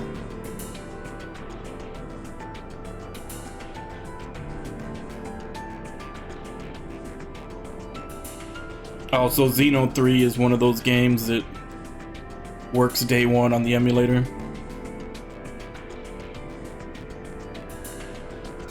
Yeah, I also have a massive backlog, and some of those games that I would be emulating are on there. But I mean, that's also due to the fact that every other game I play is redeemed by you guys. Like, I put up the redemption whenever I'm playing a game that I picked. Like, the game I'm playing after this one is Octopath Traveler that Ragnar redeemed.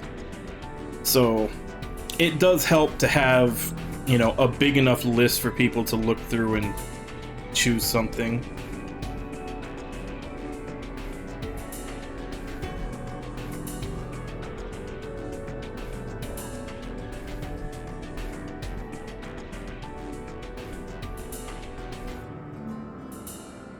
We're here. We may need you to wait for a while, so be patient. Is the Star Hierarch the ruler of this place? That's right. He's a prophet who divines the glittering heavens, and we Dragon Guard owe our loyalty to him.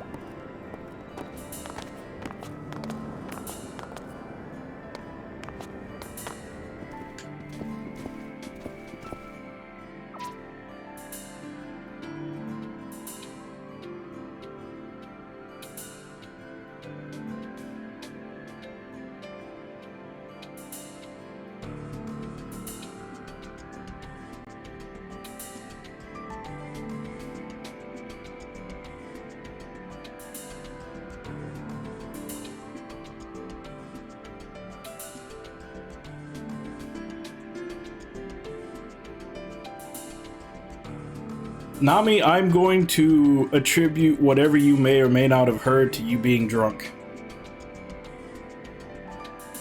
Lord Sty Hierarch, there are the people who came from the outside world on a flying ship.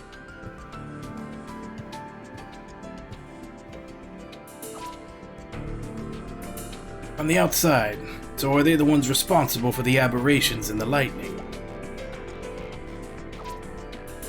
I'm assuming that's a guy. Under all that. Wow, this old guy seems really stubborn.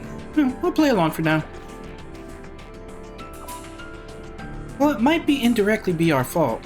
The Great Barrier raised by the Daemons got weakened and we flew our ship over it. The Great Barrier? To what end? The daemons are distorting the surface, and we aim to restore it to its former state.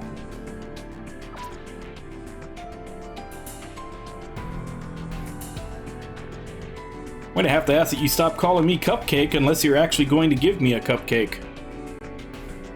To do that, please allow us to explore this realm. I will permit you to visit our realm, but your skyship must remain under our control. Just a second. The Brionac can't even fly right now. You don't need to go that far. Yeah, and it's in bad shape, so it could break if you mess with it. Your ark will be returned eventually, but now is not the time. Couldn't you at least tell us why? Matilda, tell the Dragon Guard to ground the ark until you receive further orders.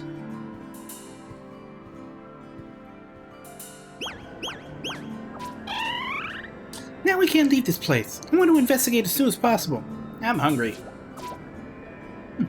But it's still better than being confined to the jails of Hakurei Castle. That's true.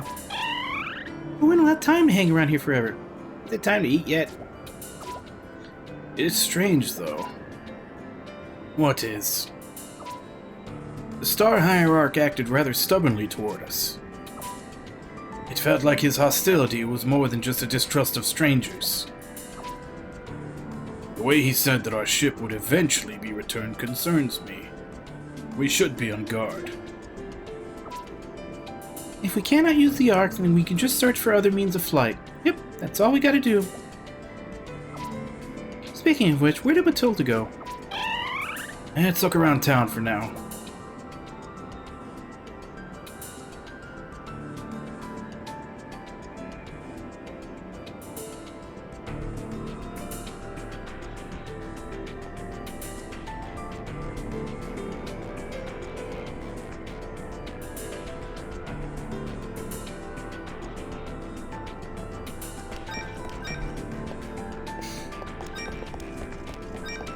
Yeah, one of the way, like, right now my backlog is only, I want to say 250-ish? Or something like that. But that's mostly because I narrowed things down to just, like, the few genres that I really like, which is, you know, JRPGs, character action games, you know, Metroidvanias here and there. Like, if I actually included all the stuff that I used to play, some of which I just don't play anymore for different reasons. Yeah, I think I'm at like 222 games on there. Because I also play roguelikes every once in a while in my non-streaming time. But I don't ever really seek to finish those. I just kind of play them for fun, do a couple of runs, and then done. I don't really play anything competitive anymore, just to try to stay away from situations where I'd, you know, get too ragey and get my blood pressure up. So a lot of those things did kind of slash at my backlog. And I definitely don't play anything that doesn't have a clear beginning, middle, and end. So, like, you know, no MMOs, no arena battlers or anything. Like, nothing that you can just waste infinite hours on.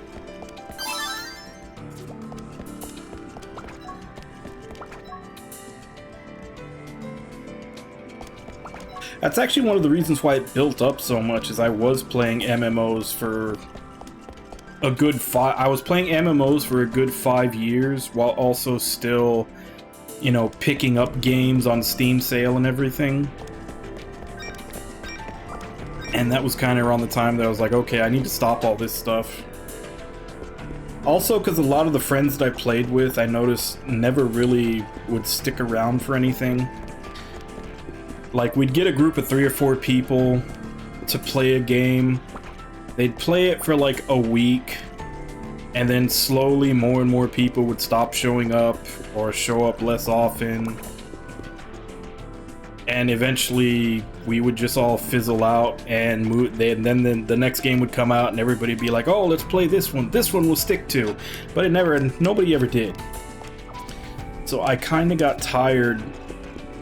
I kind of got tired of playing all these like MMOs for like 2 weeks. You can't get shit done in 2 weeks.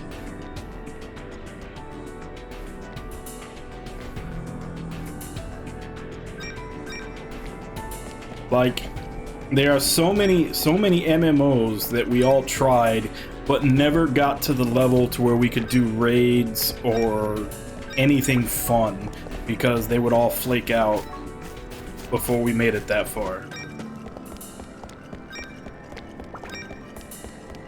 So,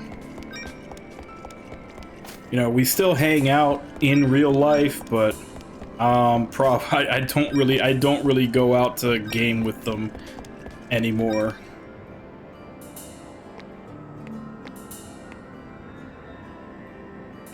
What the hell was I supposed to do?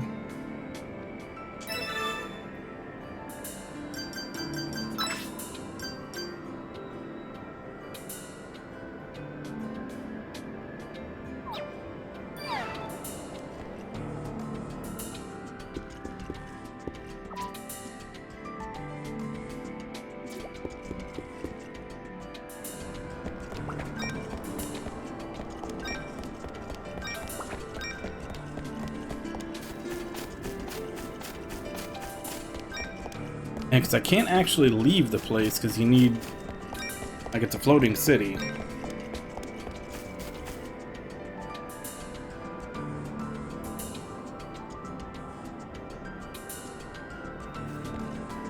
Okay. So it says I'm supposed to find her in the pub.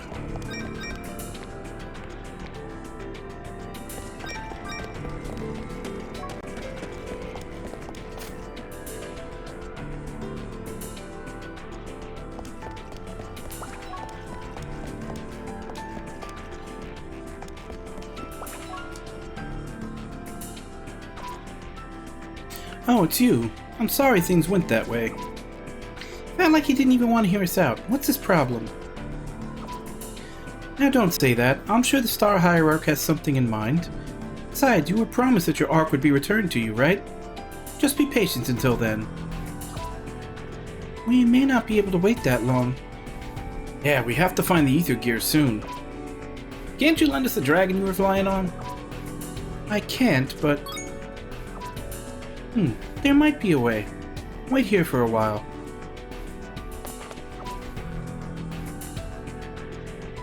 What's that all about? Who knows? Anyway, let's just hang out here since it's all she asked us to do.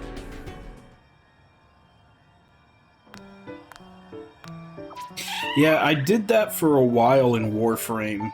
There was a while where I was playing Warframe solo and just like queuing up with randoms. I think that was probably the last, like, endless style game that I played before I decided to just kind of cut them all out.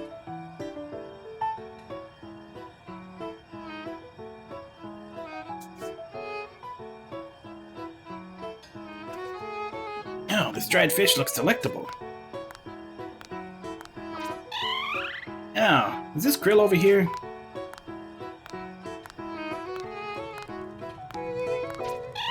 And this pot, a positively savory aroma. Hey, what are you doing?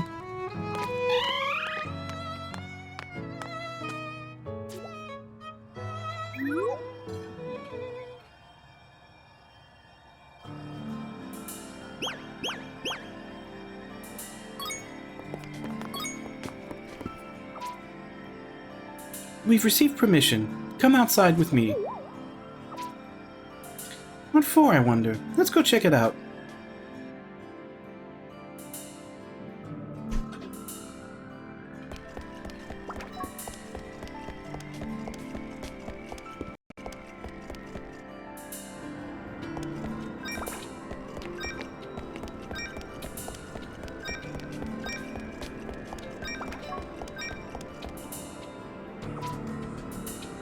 Good, you're here. Let's get going then.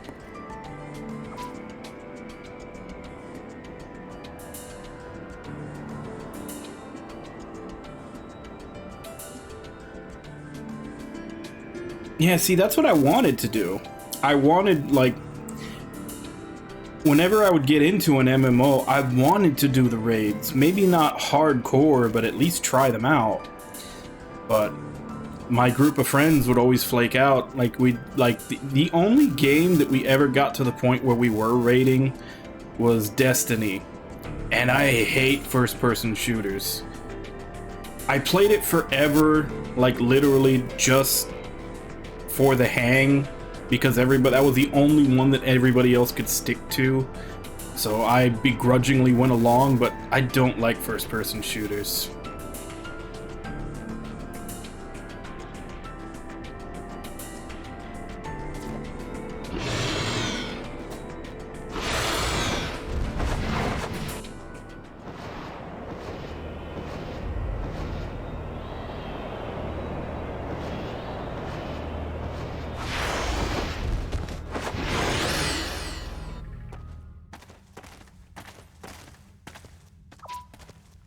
This place is known as Dragon's Den. We Dragon Guard enter into contracts with the dragons and live alongside them. What exactly does that mean? I cannot lend others my Faflazard, nor can I go from Eshtern without permission. However, that won't be an issue if you guys are able to acquire your own dragon. Am I wrong? Wow, guess I misjudged you as a stern and stubborn type, but you're actually pretty flexible.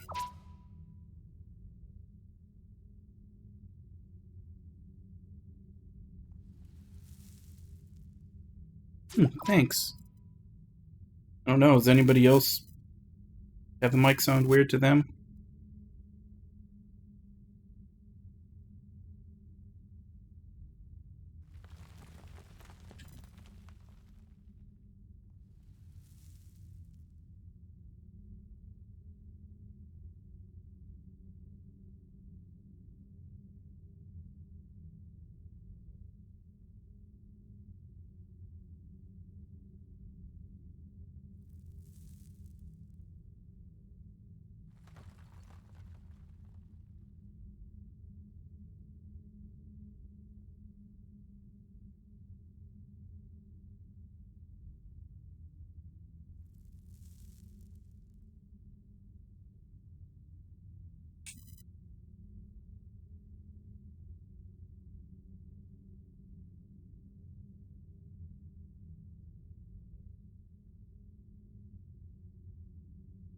Yeah, I'm trying to hear if it's anything... I'm trying to hear if it's anything actually outside that I can't hear because I have the earbuds in.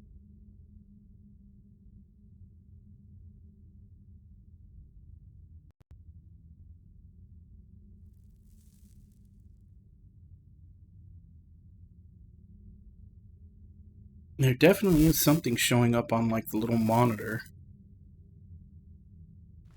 Let me see if I can cancel it out.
Alright, how does that sound?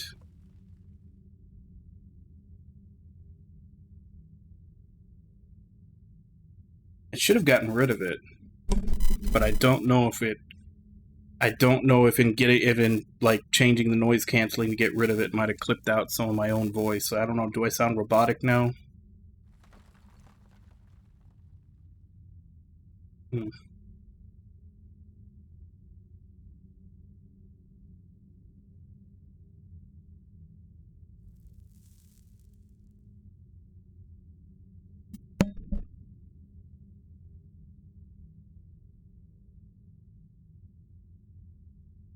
Okay, yeah. That's what I mean. Is that if you set your noise canceling, sometimes if it takes out too much of the frequency, it makes you sound robotic.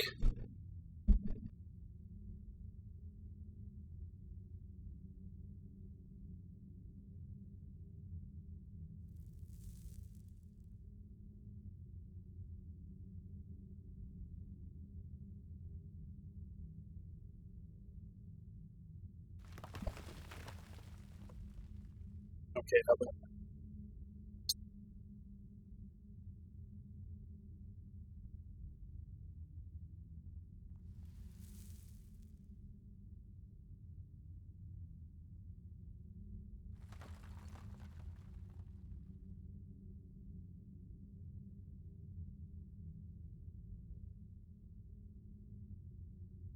okay, how about now?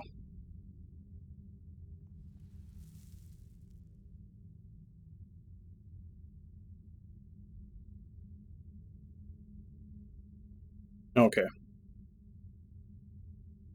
Yeah, I don't know what it is, but I guess I just have to adjust my background noise canceling.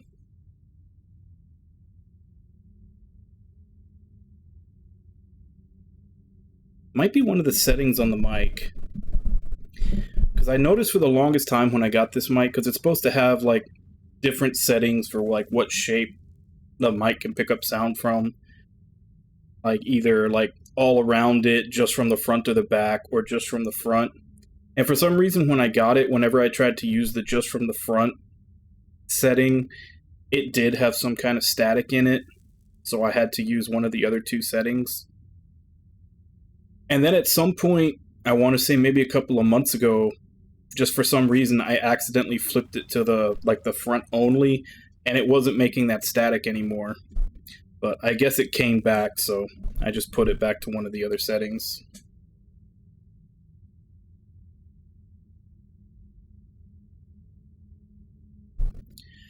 Yes, thanks for letting me know, guys. So I guess I'll just keep it at this setting, because for some reason the setting that I bought the mic for, unfortunately, where it only picks up sound coming from directly in front of it, for some reason that setting has some kind of interference in it. And unfortunately, I didn't realize it was doing that until it was already past the point where I could send it back.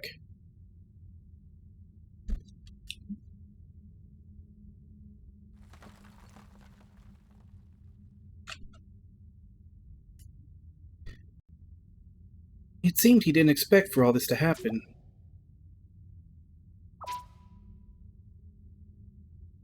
I'll stay here. Let me know if you want to return to Eshtern. Well then, let's go meet a dragon.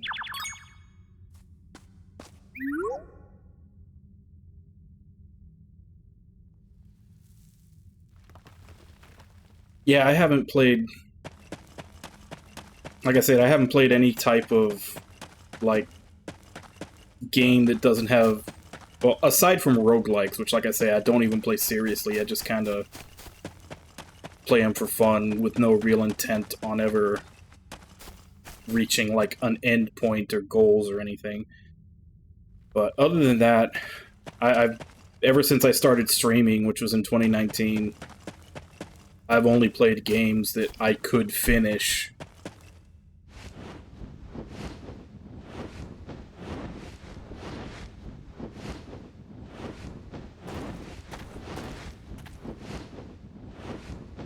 Who are you?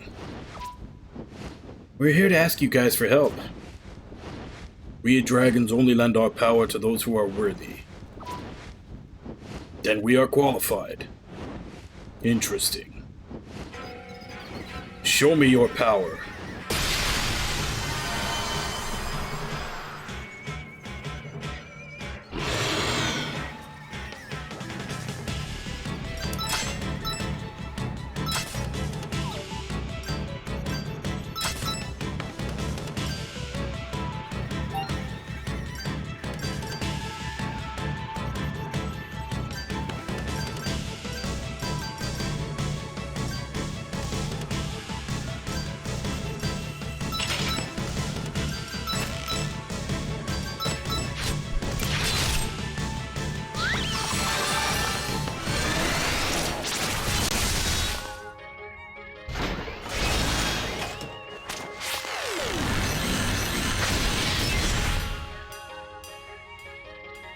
Yeah, that and like some MMOs have kind of started taking ideas from like gacha games where it's not enough to get the best piece of gear. You have to get the best piece of gear, and then you'll have some other thing that you have to like slot into it, and then upgrade that. Like, it's always like the best piece of gear, and then a bunch of other random crap you have to do to it that also involves raiding or doing some other kind of content to like tweak it to be stronger.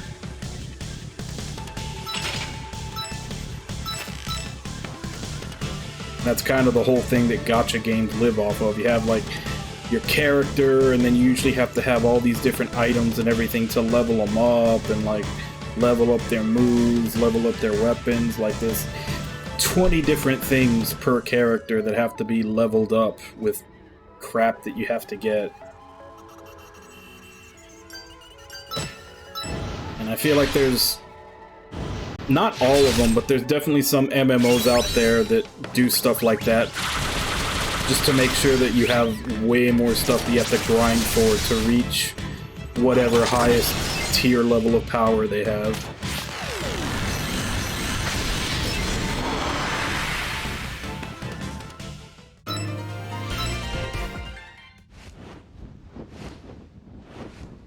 Very well. You have proven your worth. I shall lend you my wings whenever you summon me.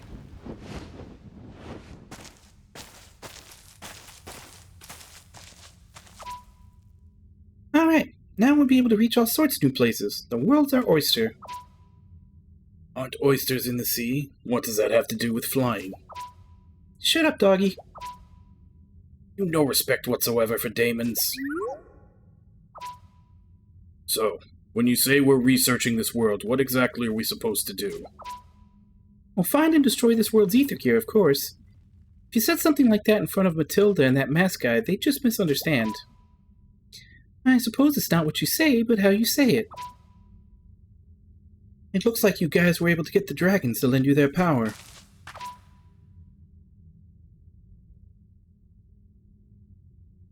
Yeah, thanks, Matilda. Alright, time for research. If we'll be traveling, we should research this world's cuisine, too. Oh, I second that. That again? You'll gain weight if you're not careful. No way, that's not going to happen to me. Yes, eat so your body can have the perfect shape, like mine. The hell, Robbins? You guys really are free-spirited. More than we Dragon Guard who have wings. By the way, you're all planning to go out and explore this world, right? In that case, take this with you.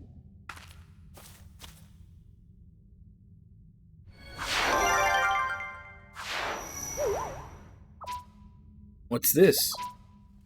It's a battle spear that we Dragon Guard use.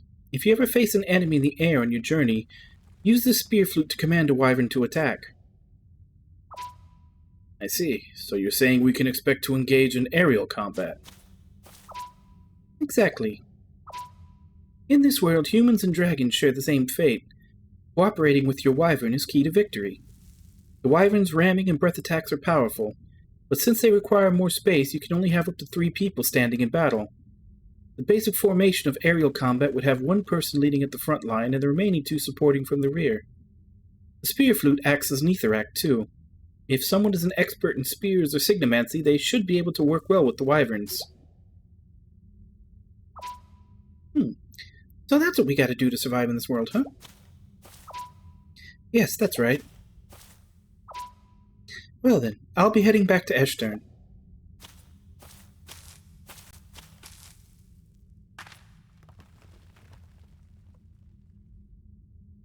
I wonder if that's still the case, though. So I know NGS didn't have much content when it first came out, but I wonder how quickly they've been adding to it. Again, not that I'd played it, more just curiosity.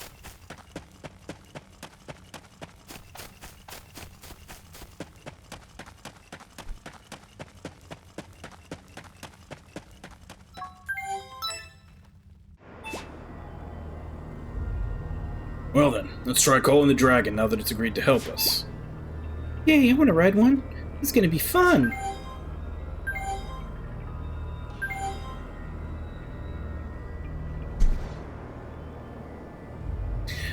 I'm sure they have. I'm just basically wondering, like, to what extent have they added stuff? Like, have they added a lot? Have they just added a little? Like, basically, what percentage of the original game have they added? Because I know one of the ones that one of the MMOs that I played, and this was quite a while ago, that really pissed me off was the SMT, like Shin Megami Tensei Imagine MMO. Because it just never got any updates. The only update it's ever got was like, because that, unfortunately, that game had gacha, and that was way before. That was like way in the early days when gacha basically first started coming out. So like the only updates they would ever add would be like more gear for their stupid gacha system. Played it for a long time and never got any, like, they never added more stuff. And then I found out way later that Japan had actually been adding content like constantly to the game, and it was just the shitty company that brought it over to the West that just refused to ever add any of that content to it. They only added the stuff that would make them money. They didn't add any of the actual content for the players. That one really pissed me off.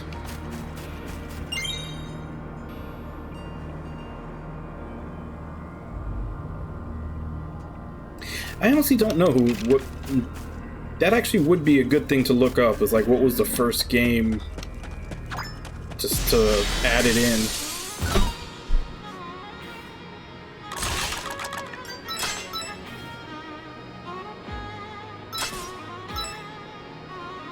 But I don't know who the first was, but I know it was definitely before it was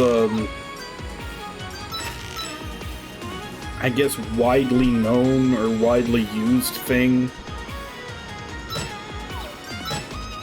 That was when it was in that SMT MMO.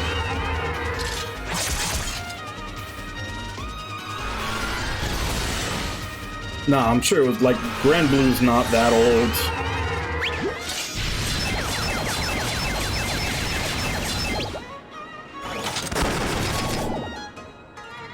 Because like this SMT MMO was... I'm trying to remember around when it was that I was playing that game. I want to say it was in the mid-2000s. Like 2005, 2006, somewhere around there.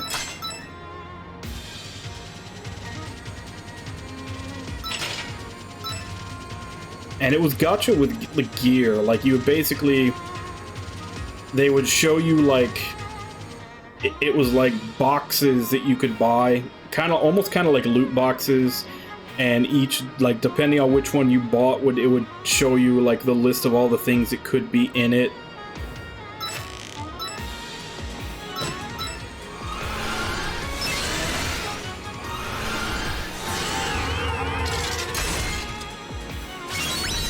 Could be.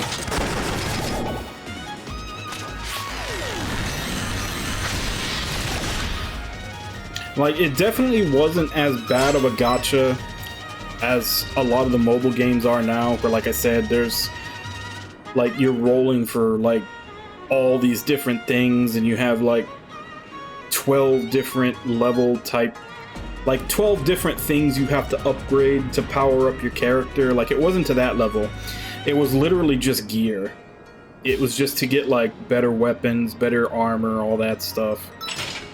And... like every couple of weeks or so, they would change what was available in the boxes you could buy.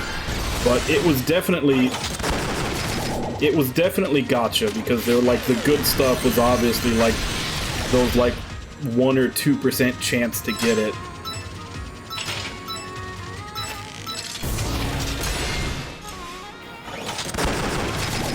Fortunately, the only other thing I can say about it is there was trading in the game. So if you like grinded the shit out of the game to like get rare items or something that someone would want, you could trade that stuff to people who paid money to get some of that equipment. But still, like I said, way back in like 2005, 2006, just somewhere around there, like it was still really shitty, and made even more shitty by the fact that, like I said, the Japan version of the game was constantly getting content updates. They're just asleep, Cappy. They're taking a nap. Leave them alone.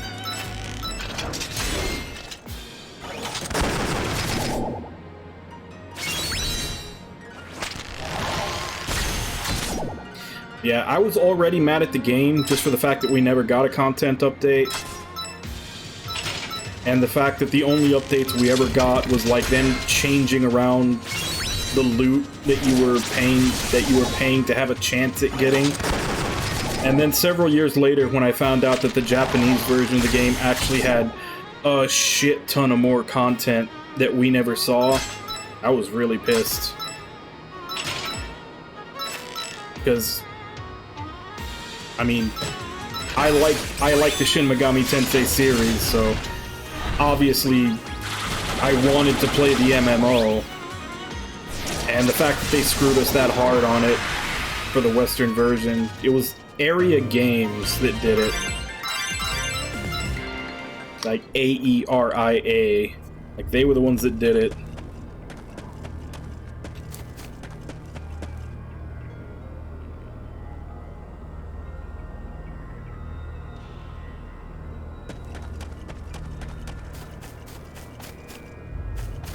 I just said it was the Shin Megami Tensei MMO that was run by Area Games. Like they really screwed it up. Well, not really that they really screwed it up. They really screwed over their players.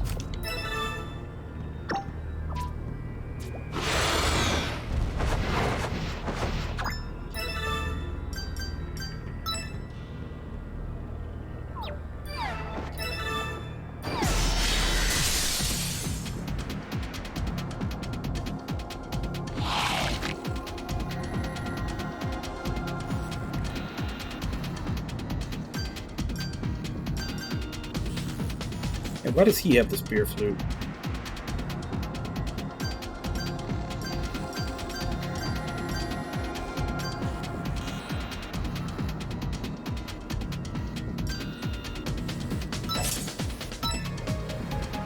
They all have a spear flute.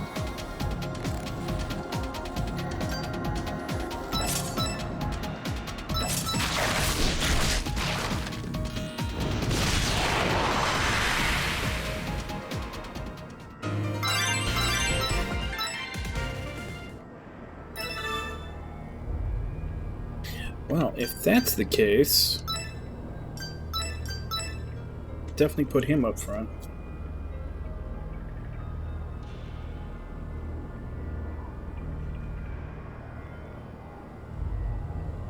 And see, that's the funny thing, is that back when I was playing that SMT MMO, that was way back when people were still complaining about microtransactions.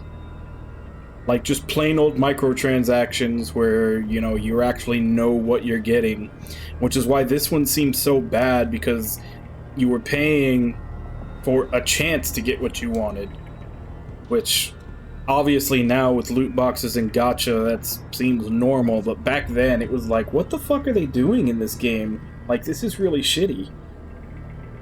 Because, like I said, back then, people were still complaining about microtransactions and, like, pre-order bonuses. Before we just kind of accepted all that stuff as normal. Hell, microtransactions are actually preferable now, because at least you know what you're buying compared to gacha and loot boxes.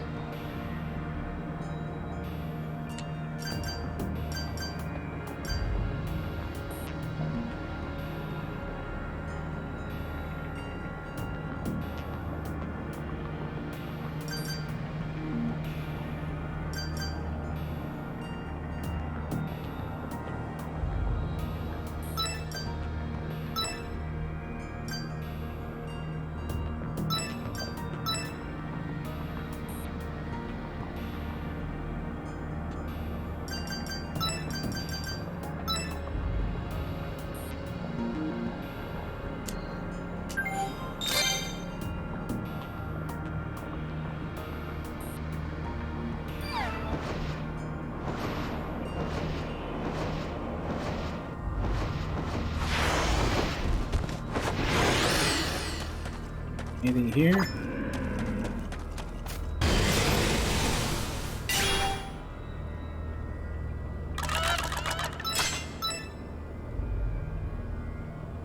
Alright, I need to seal that.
Yeah, I don't ever use that.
Yeah. The Tales of Arise stuff was definitely bad. Obviously, I got it because I bought the premium edition, so I got it and I used it. But it definitely gave an unfair advantage over people that didn't have it.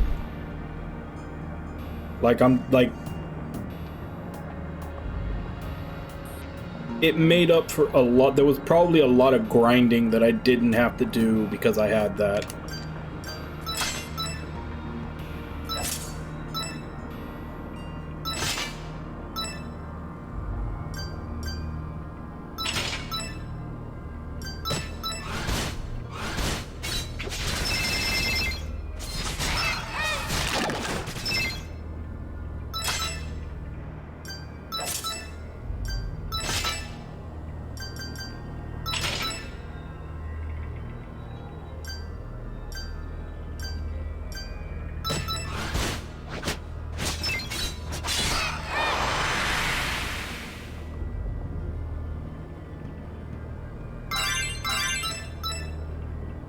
Yeah, for Namco Bandai, I doubt it'll even bother them.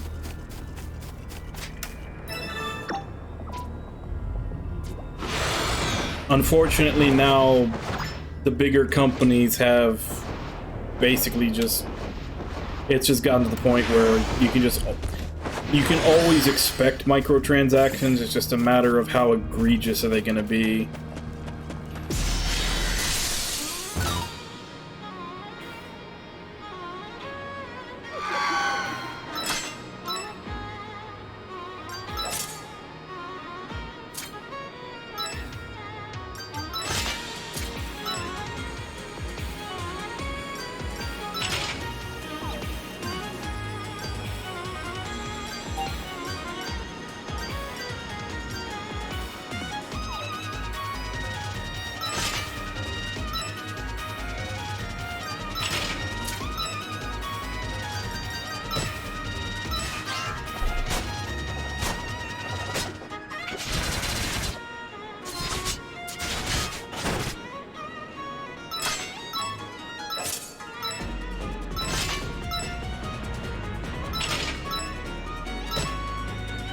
I can't remember how much I actually used those moves.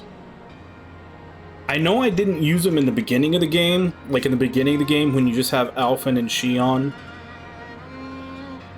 because they were... the animations were way too long. And it would just get you killed. But later on in the game, when you had more characters, and like you had more characters that the enemies would focus on and would take aggro away from you, where you could basically do longer combos, I think I did start using some of them more. But at the beginning of the game, since you have so few and they give you those, those almost felt like a trap at the beginning of the game. But I do think towards the middle and the end of the game, I started using them more.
Well, one of the big problems with Arise, and that was basically one of the reasons why I stopped playing, I switched my difficulty down to normal. Arise almost didn't have hit stun on anything. Like everything you, not even just the bosses, like even the normal enemies, it felt like they took hit stun from nothing until you hit a break point. And then the bosses, they really only had a break point when you hit like the divisions in their health bar. Because like their health was always divided into 4 sections. It was like when you hit the first section empty, like they would be stunned for a little bit. When you hit the second, you got to do one of the finishers that would normally end an encounter. Then we hit the third, they'd be stunned for a little bit, and then when you hit the fourth, you do another finisher that finally kills them.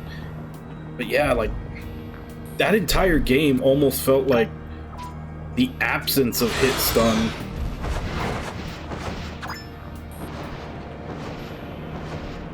Oh, and of course when you use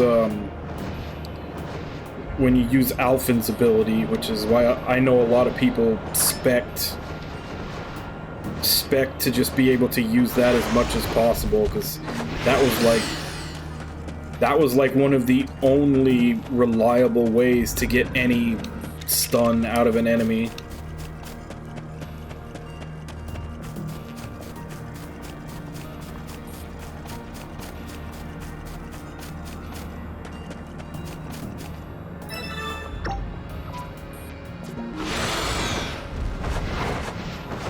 Where am I supposed to go?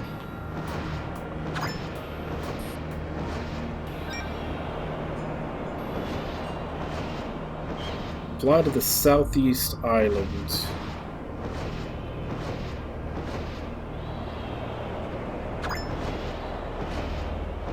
Let's register that.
Now the videos where it shows them just frozen in place, is it like the bigger enemies, or just like the normal, like regular small fry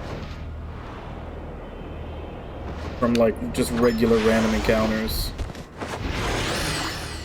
Because the regular random encounters, you could do that. You just like, you'd usually have to hit them with like a 4 or 5 hit combo to where they would break, and then if you strung enough moves together, you could continue the combo until they were dead. But it's still the fact that you still have to deal out those like first 4 or 5 hits to break them without them hitting you back, since those first 4 or 5 hits, they're literally just tanking right through and it's not flinching them at all. But if you can get those first hits off to actually break them, then yeah, you can combo them to death and they can't do anything about it.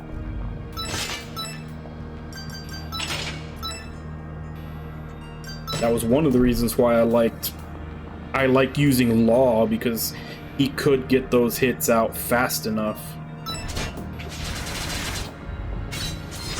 Granted, Alphen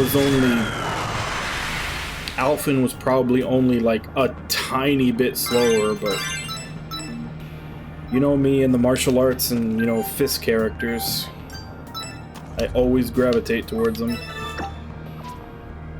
But that actually was a happy coincidence, is that he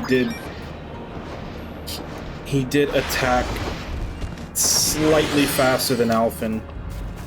Not out of the box, though.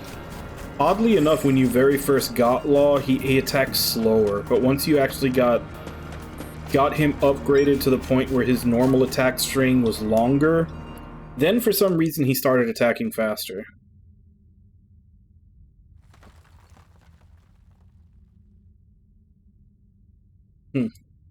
I'd have to look up those and try to then like ask like how they pulled that off.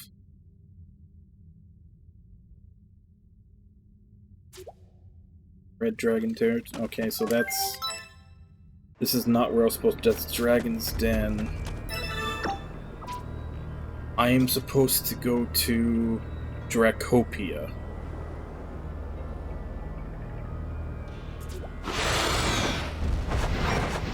Oh wait, shit, there's a Chaos and Gem over there.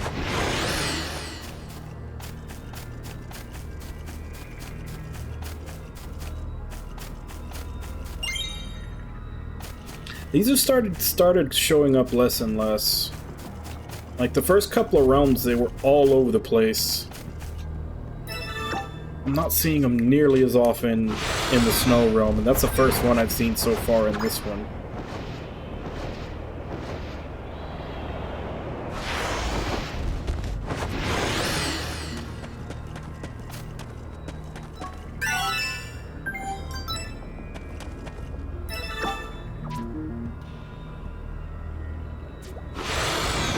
Of course, Cappy. Don't you know that fisting monsters is the best way to get rid of them?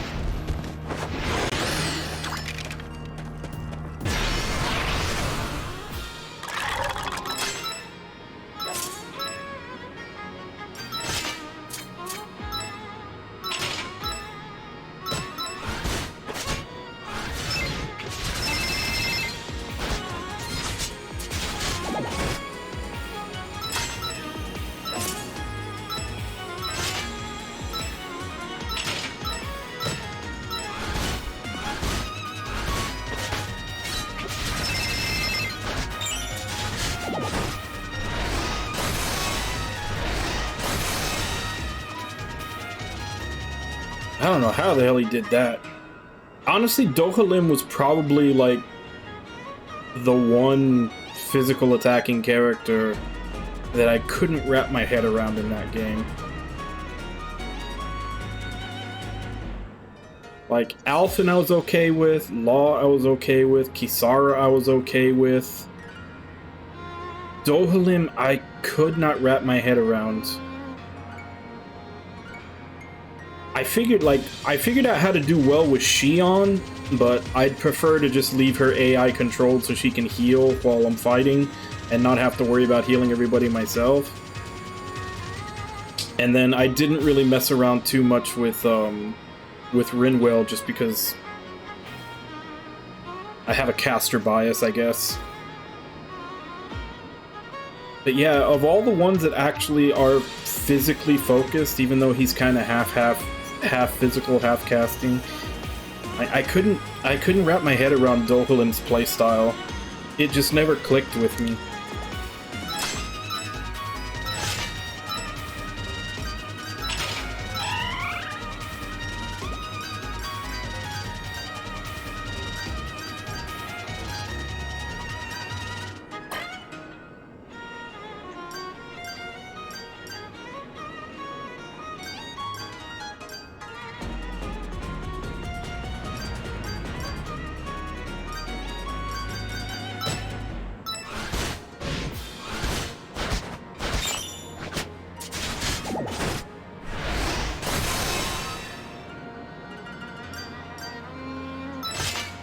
Yeah, this battle's not going well.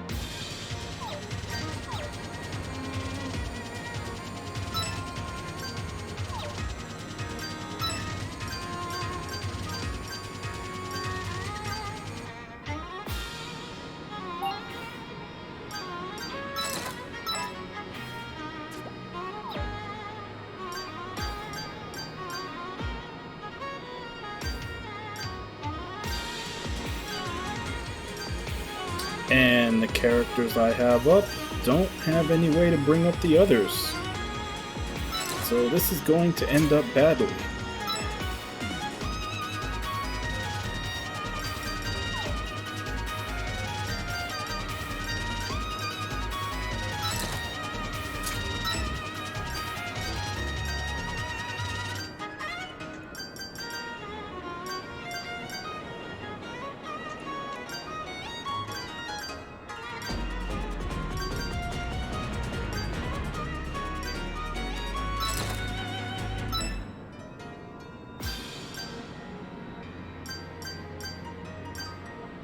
Okay, good. He finally got enough SP to bring someone up. And now they dropped him.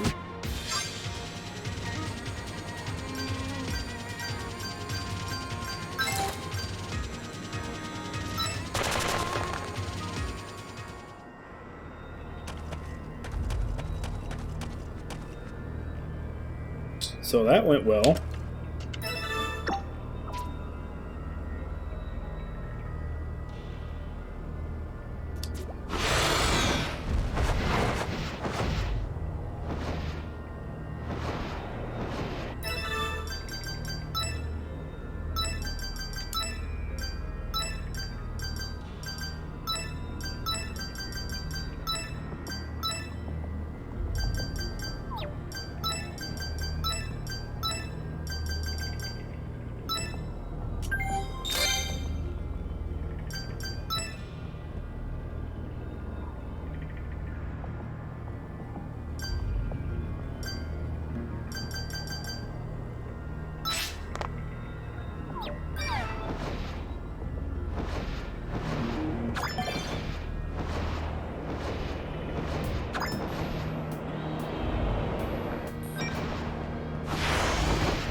Hey, there's a village over there. Might be able to learn the location of an ether gear. Let's check it out. So this is where I'm supposed to go.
Wow, what a pretty village. It looks quite elegant.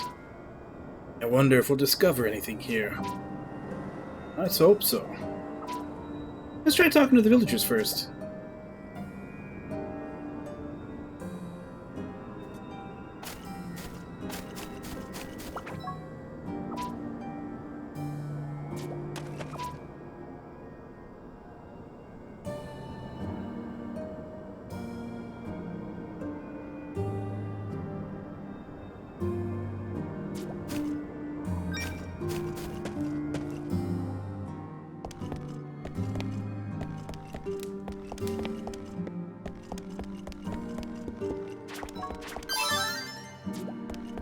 Don't mind me, just gonna take your stuff.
Damn it, all the weapons in these two towns are pretty much upgrades from what I have, except I don't have the money for them.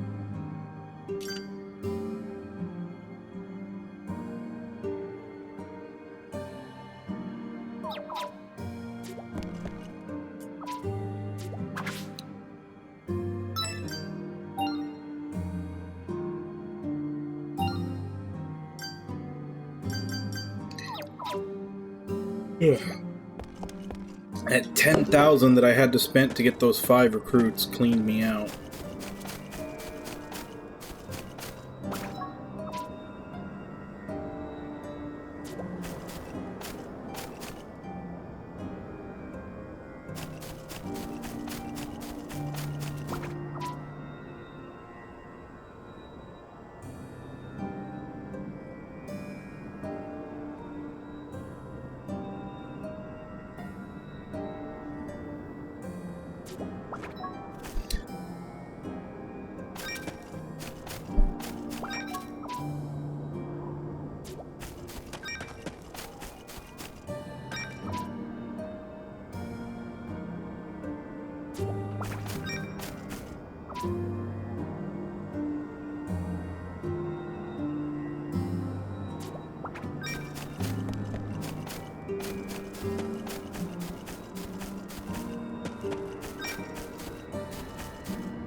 Hmm.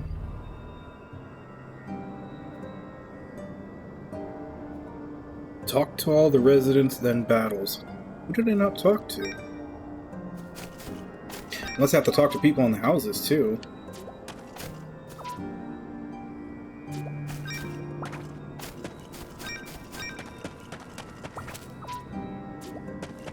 I guess I do.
Yeah, I guess I have to talk to everybody. We did what we can. Let's rest at the plaza.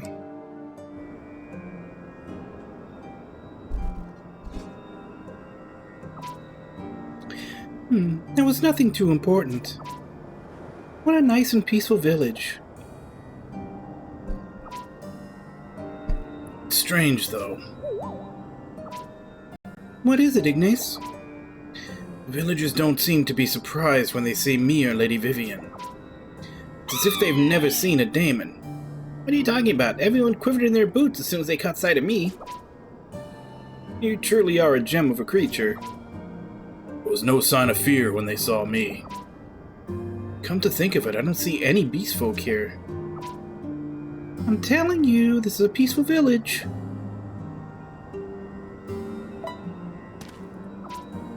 No, it looks like that isn't the case.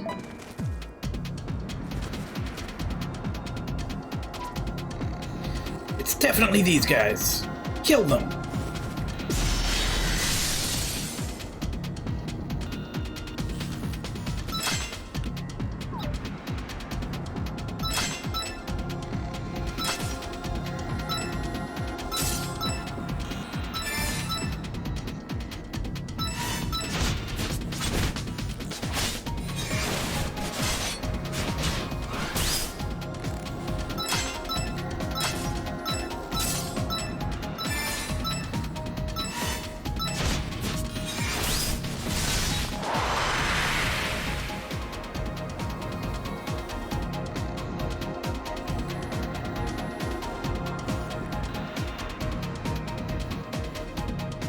I don't know.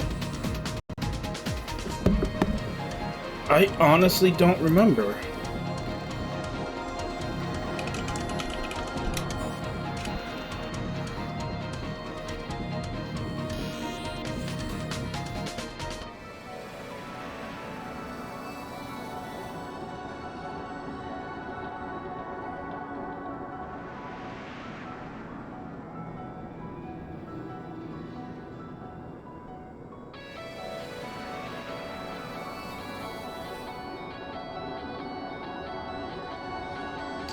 mean, not formally.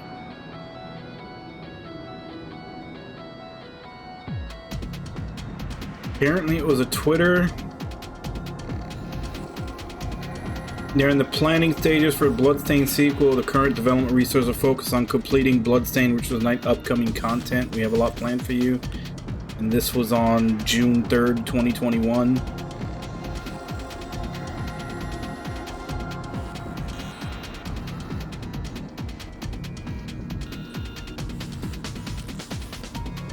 So, yeah, they've, I guess, not officially announced Bloodstained 2, but they are working on it, I guess. I mean, I googled it, and that's the closest thing I could find to anything mentioning Bloodstained 2.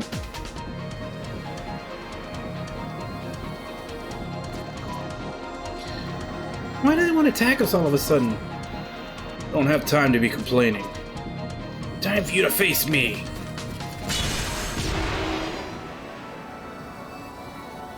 Yeah, I played it on the channel before. I think quite a few of us here played it also. It was really fun.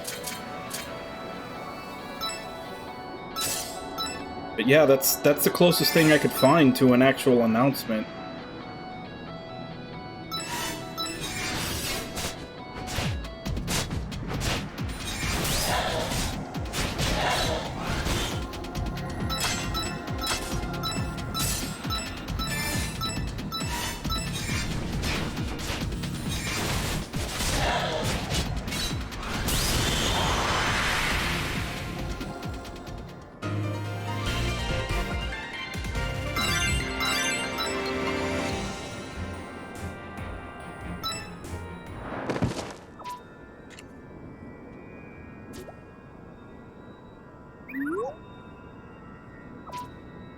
Yeah, that was close. It sounded like they were targeting us. Seems like something's going on. It's a turn Ash's turn for now. Getting a bad feeling about this.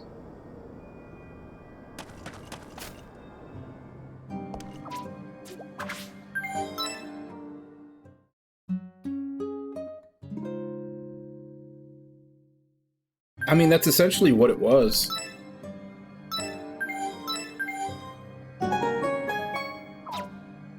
Basically just Iga getting the hell away from Konami so he could actually make the games again. Like, granted, he can't use the name Castlevania, but it was definitely a Castlevania game.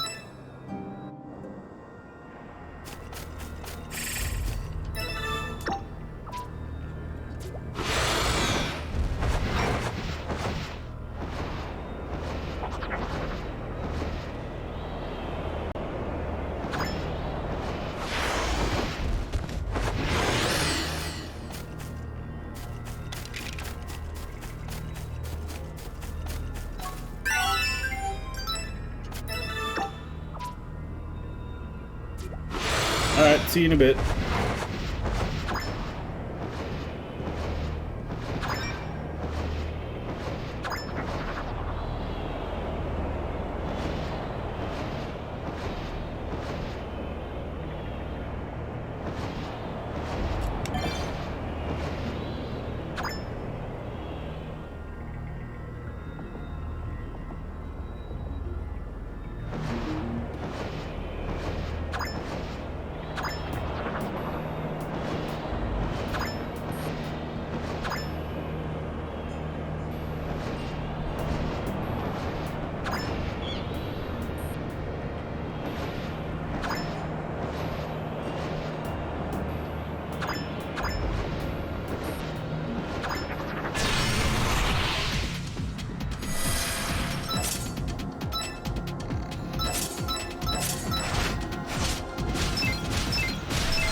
So it's like all those islands are out of reach.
Hey, look, they aren't dragon guards, are they? They're the Daemon army that showed up at Yukia's place. Oh, here they come. Idiots like them are always causing trouble. Well, who the hell are you? You're with the guys who raided the village, aren't you? What kind of moron would answer that? You're an idiot. All of you guys are freaking idiots. You got a big mouth, bunny bastard. We're gonna beat the crap out of you. You guys are gonna die real soon anyway, so I guess I'll tell you. We're the elite squad under the direct command of Daemon Lord Rouge. That's right, I'm called Dragoon Rex. I'm Dragoon Yucatan. Also Dragoon Napolitan. A bunny, a dog, and a pig, huh? Thanks for answering our question. Isn't it rude that Daemon that was hanging out with Rosa in that ridiculous outfit?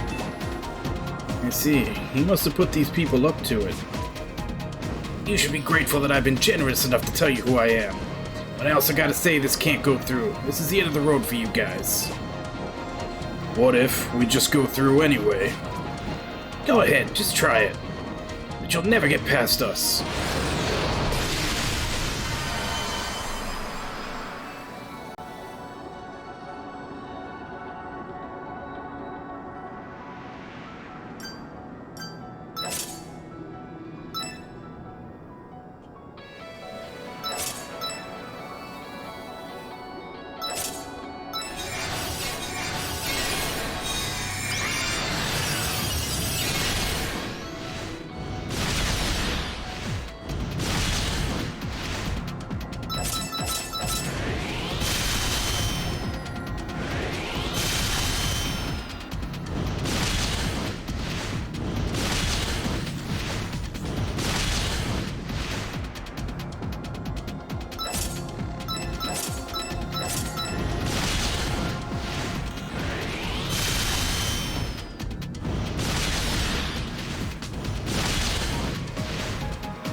Now then, let's hurry to Eshtern.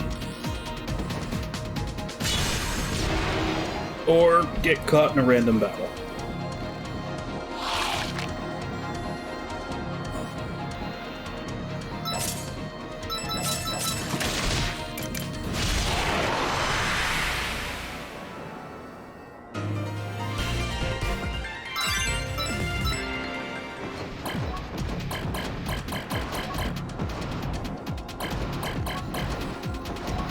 Oh, okay. A button, enter.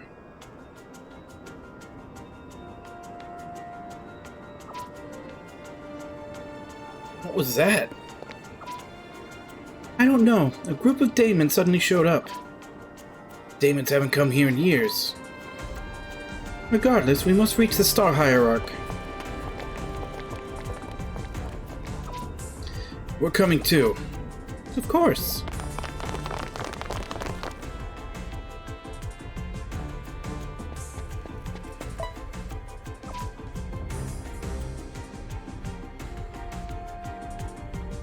Lord Star Hierarch.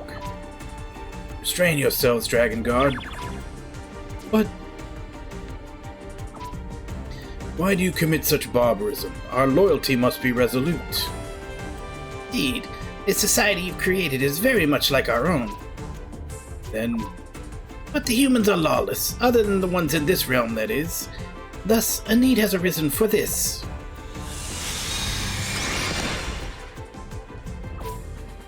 Lord Star Hierarch. Damn you. And there they are, those who would defy the rule of law. Babble as you like, but your life ends here. Sorry, but I don't have time to play with you.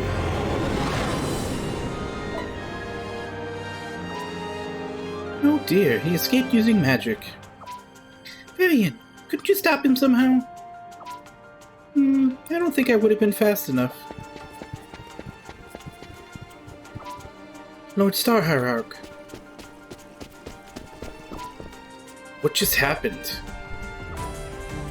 We tried to be loyal to the daemons. We created a lawful society and thought they acknowledged our worth. Yes, the state of this realm does rather resemble demonic thinking. Something seems to have changed.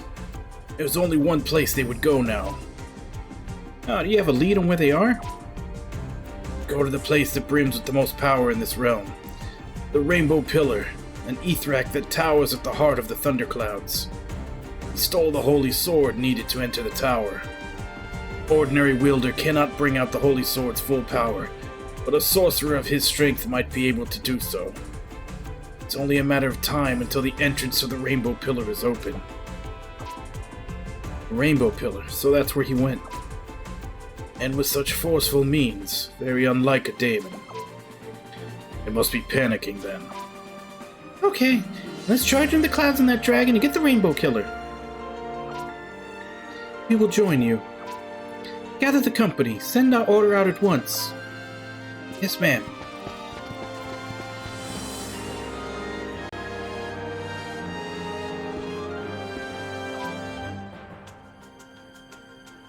Now that all is at an end, I will speak the truth of this world. I implore you to be understanding of the rudeness I've shown you. Right now, please lend us your aid.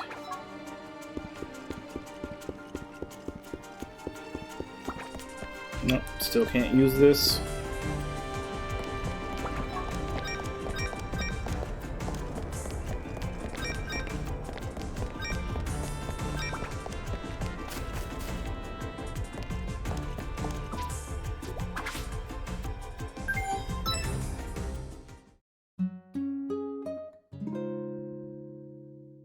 I think I need to look up where I need to go to grind money. That seems to be the thing that's in shortest supply.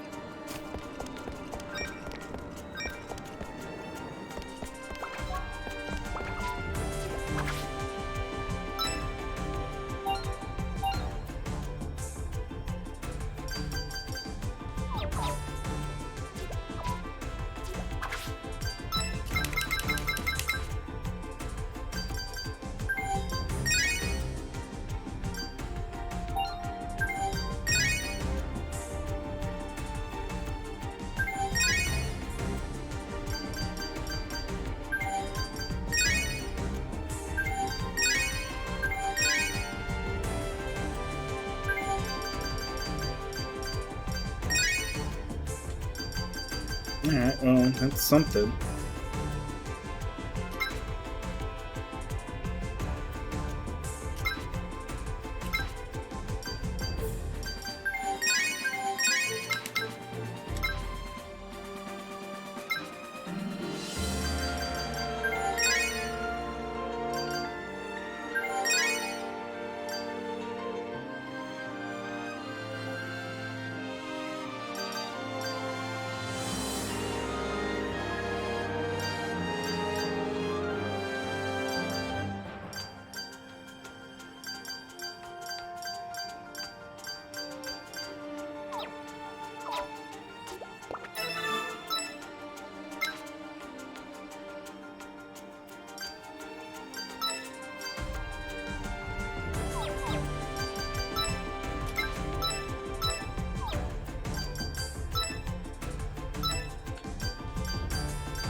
Should be around here.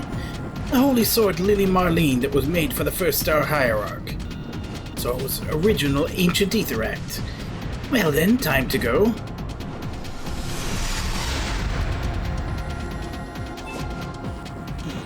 What was that rumbling just now? Most likely it's Rouge's sorcery, and I think it's safe to say that he opened the entrance to the Rainbow Pillar. That's bad news. Let's hurry and catch him when we can.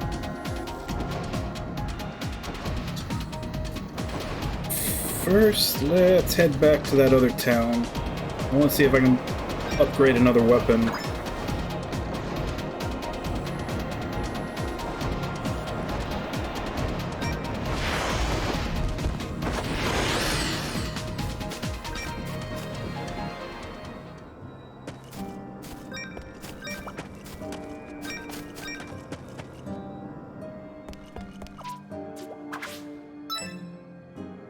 I can't get the battle staff, but I can get the Chris for Shiki.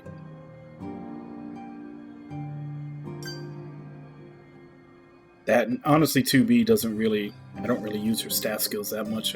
I use her for her spells.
So, Galil or Rachel? They're both at 400 HP.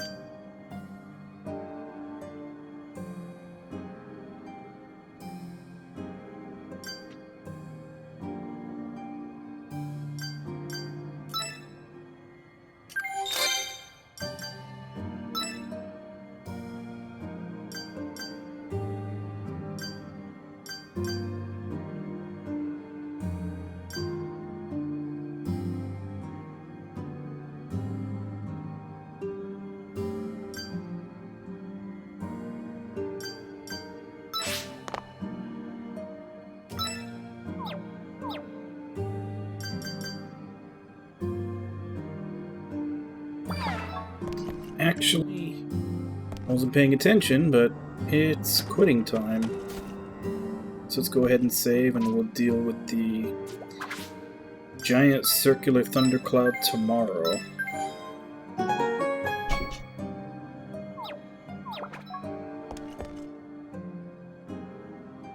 Although I may look up to see if there's someplace I can go to, like, grind gold here and do some of that off stream before I start tomorrow.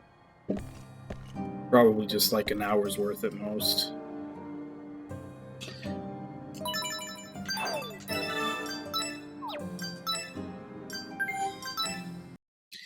Yeah, this is where we stop for today.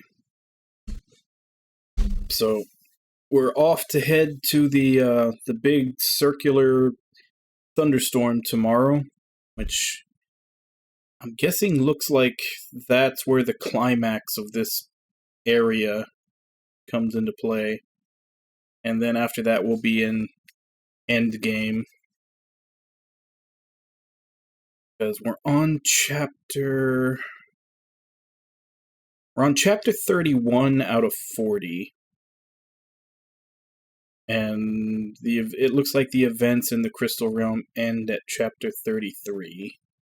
And then the last 7 chapters are, everything that happens at the end of the game. Yep, thanks, Samato. Thanks for coming by. But yeah, we'll continue this tomorrow, same time, 2 a.m. Central Standard Time. Check schedule below for what time that is in your area. Let me give call-outs, and then I'll end for today. So, Samato, Ragna, Cappy, Nami, Lost,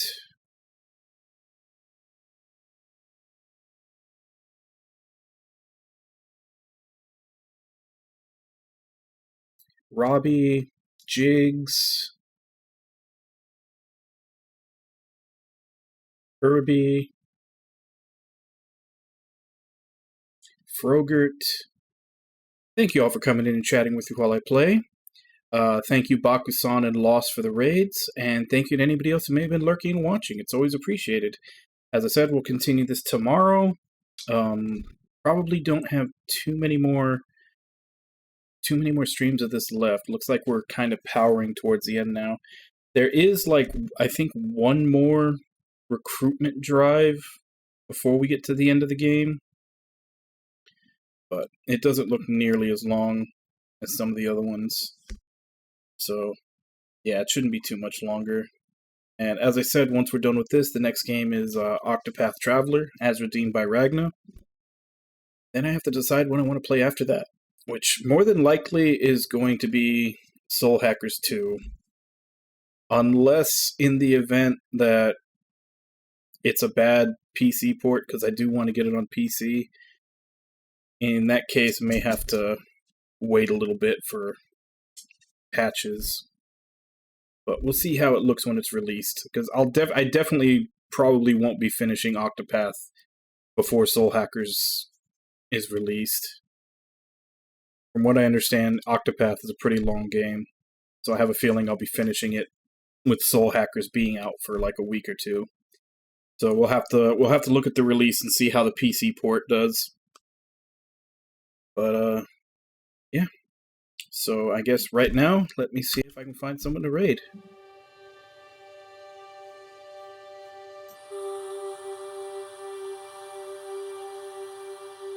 And honestly, if I do finish Octopath at some point, and it's too close to the release date of Soul Hackers 2, I might delay it until the next game that I pick. Just give everybody else that really wants to play it a chance to go through it themselves.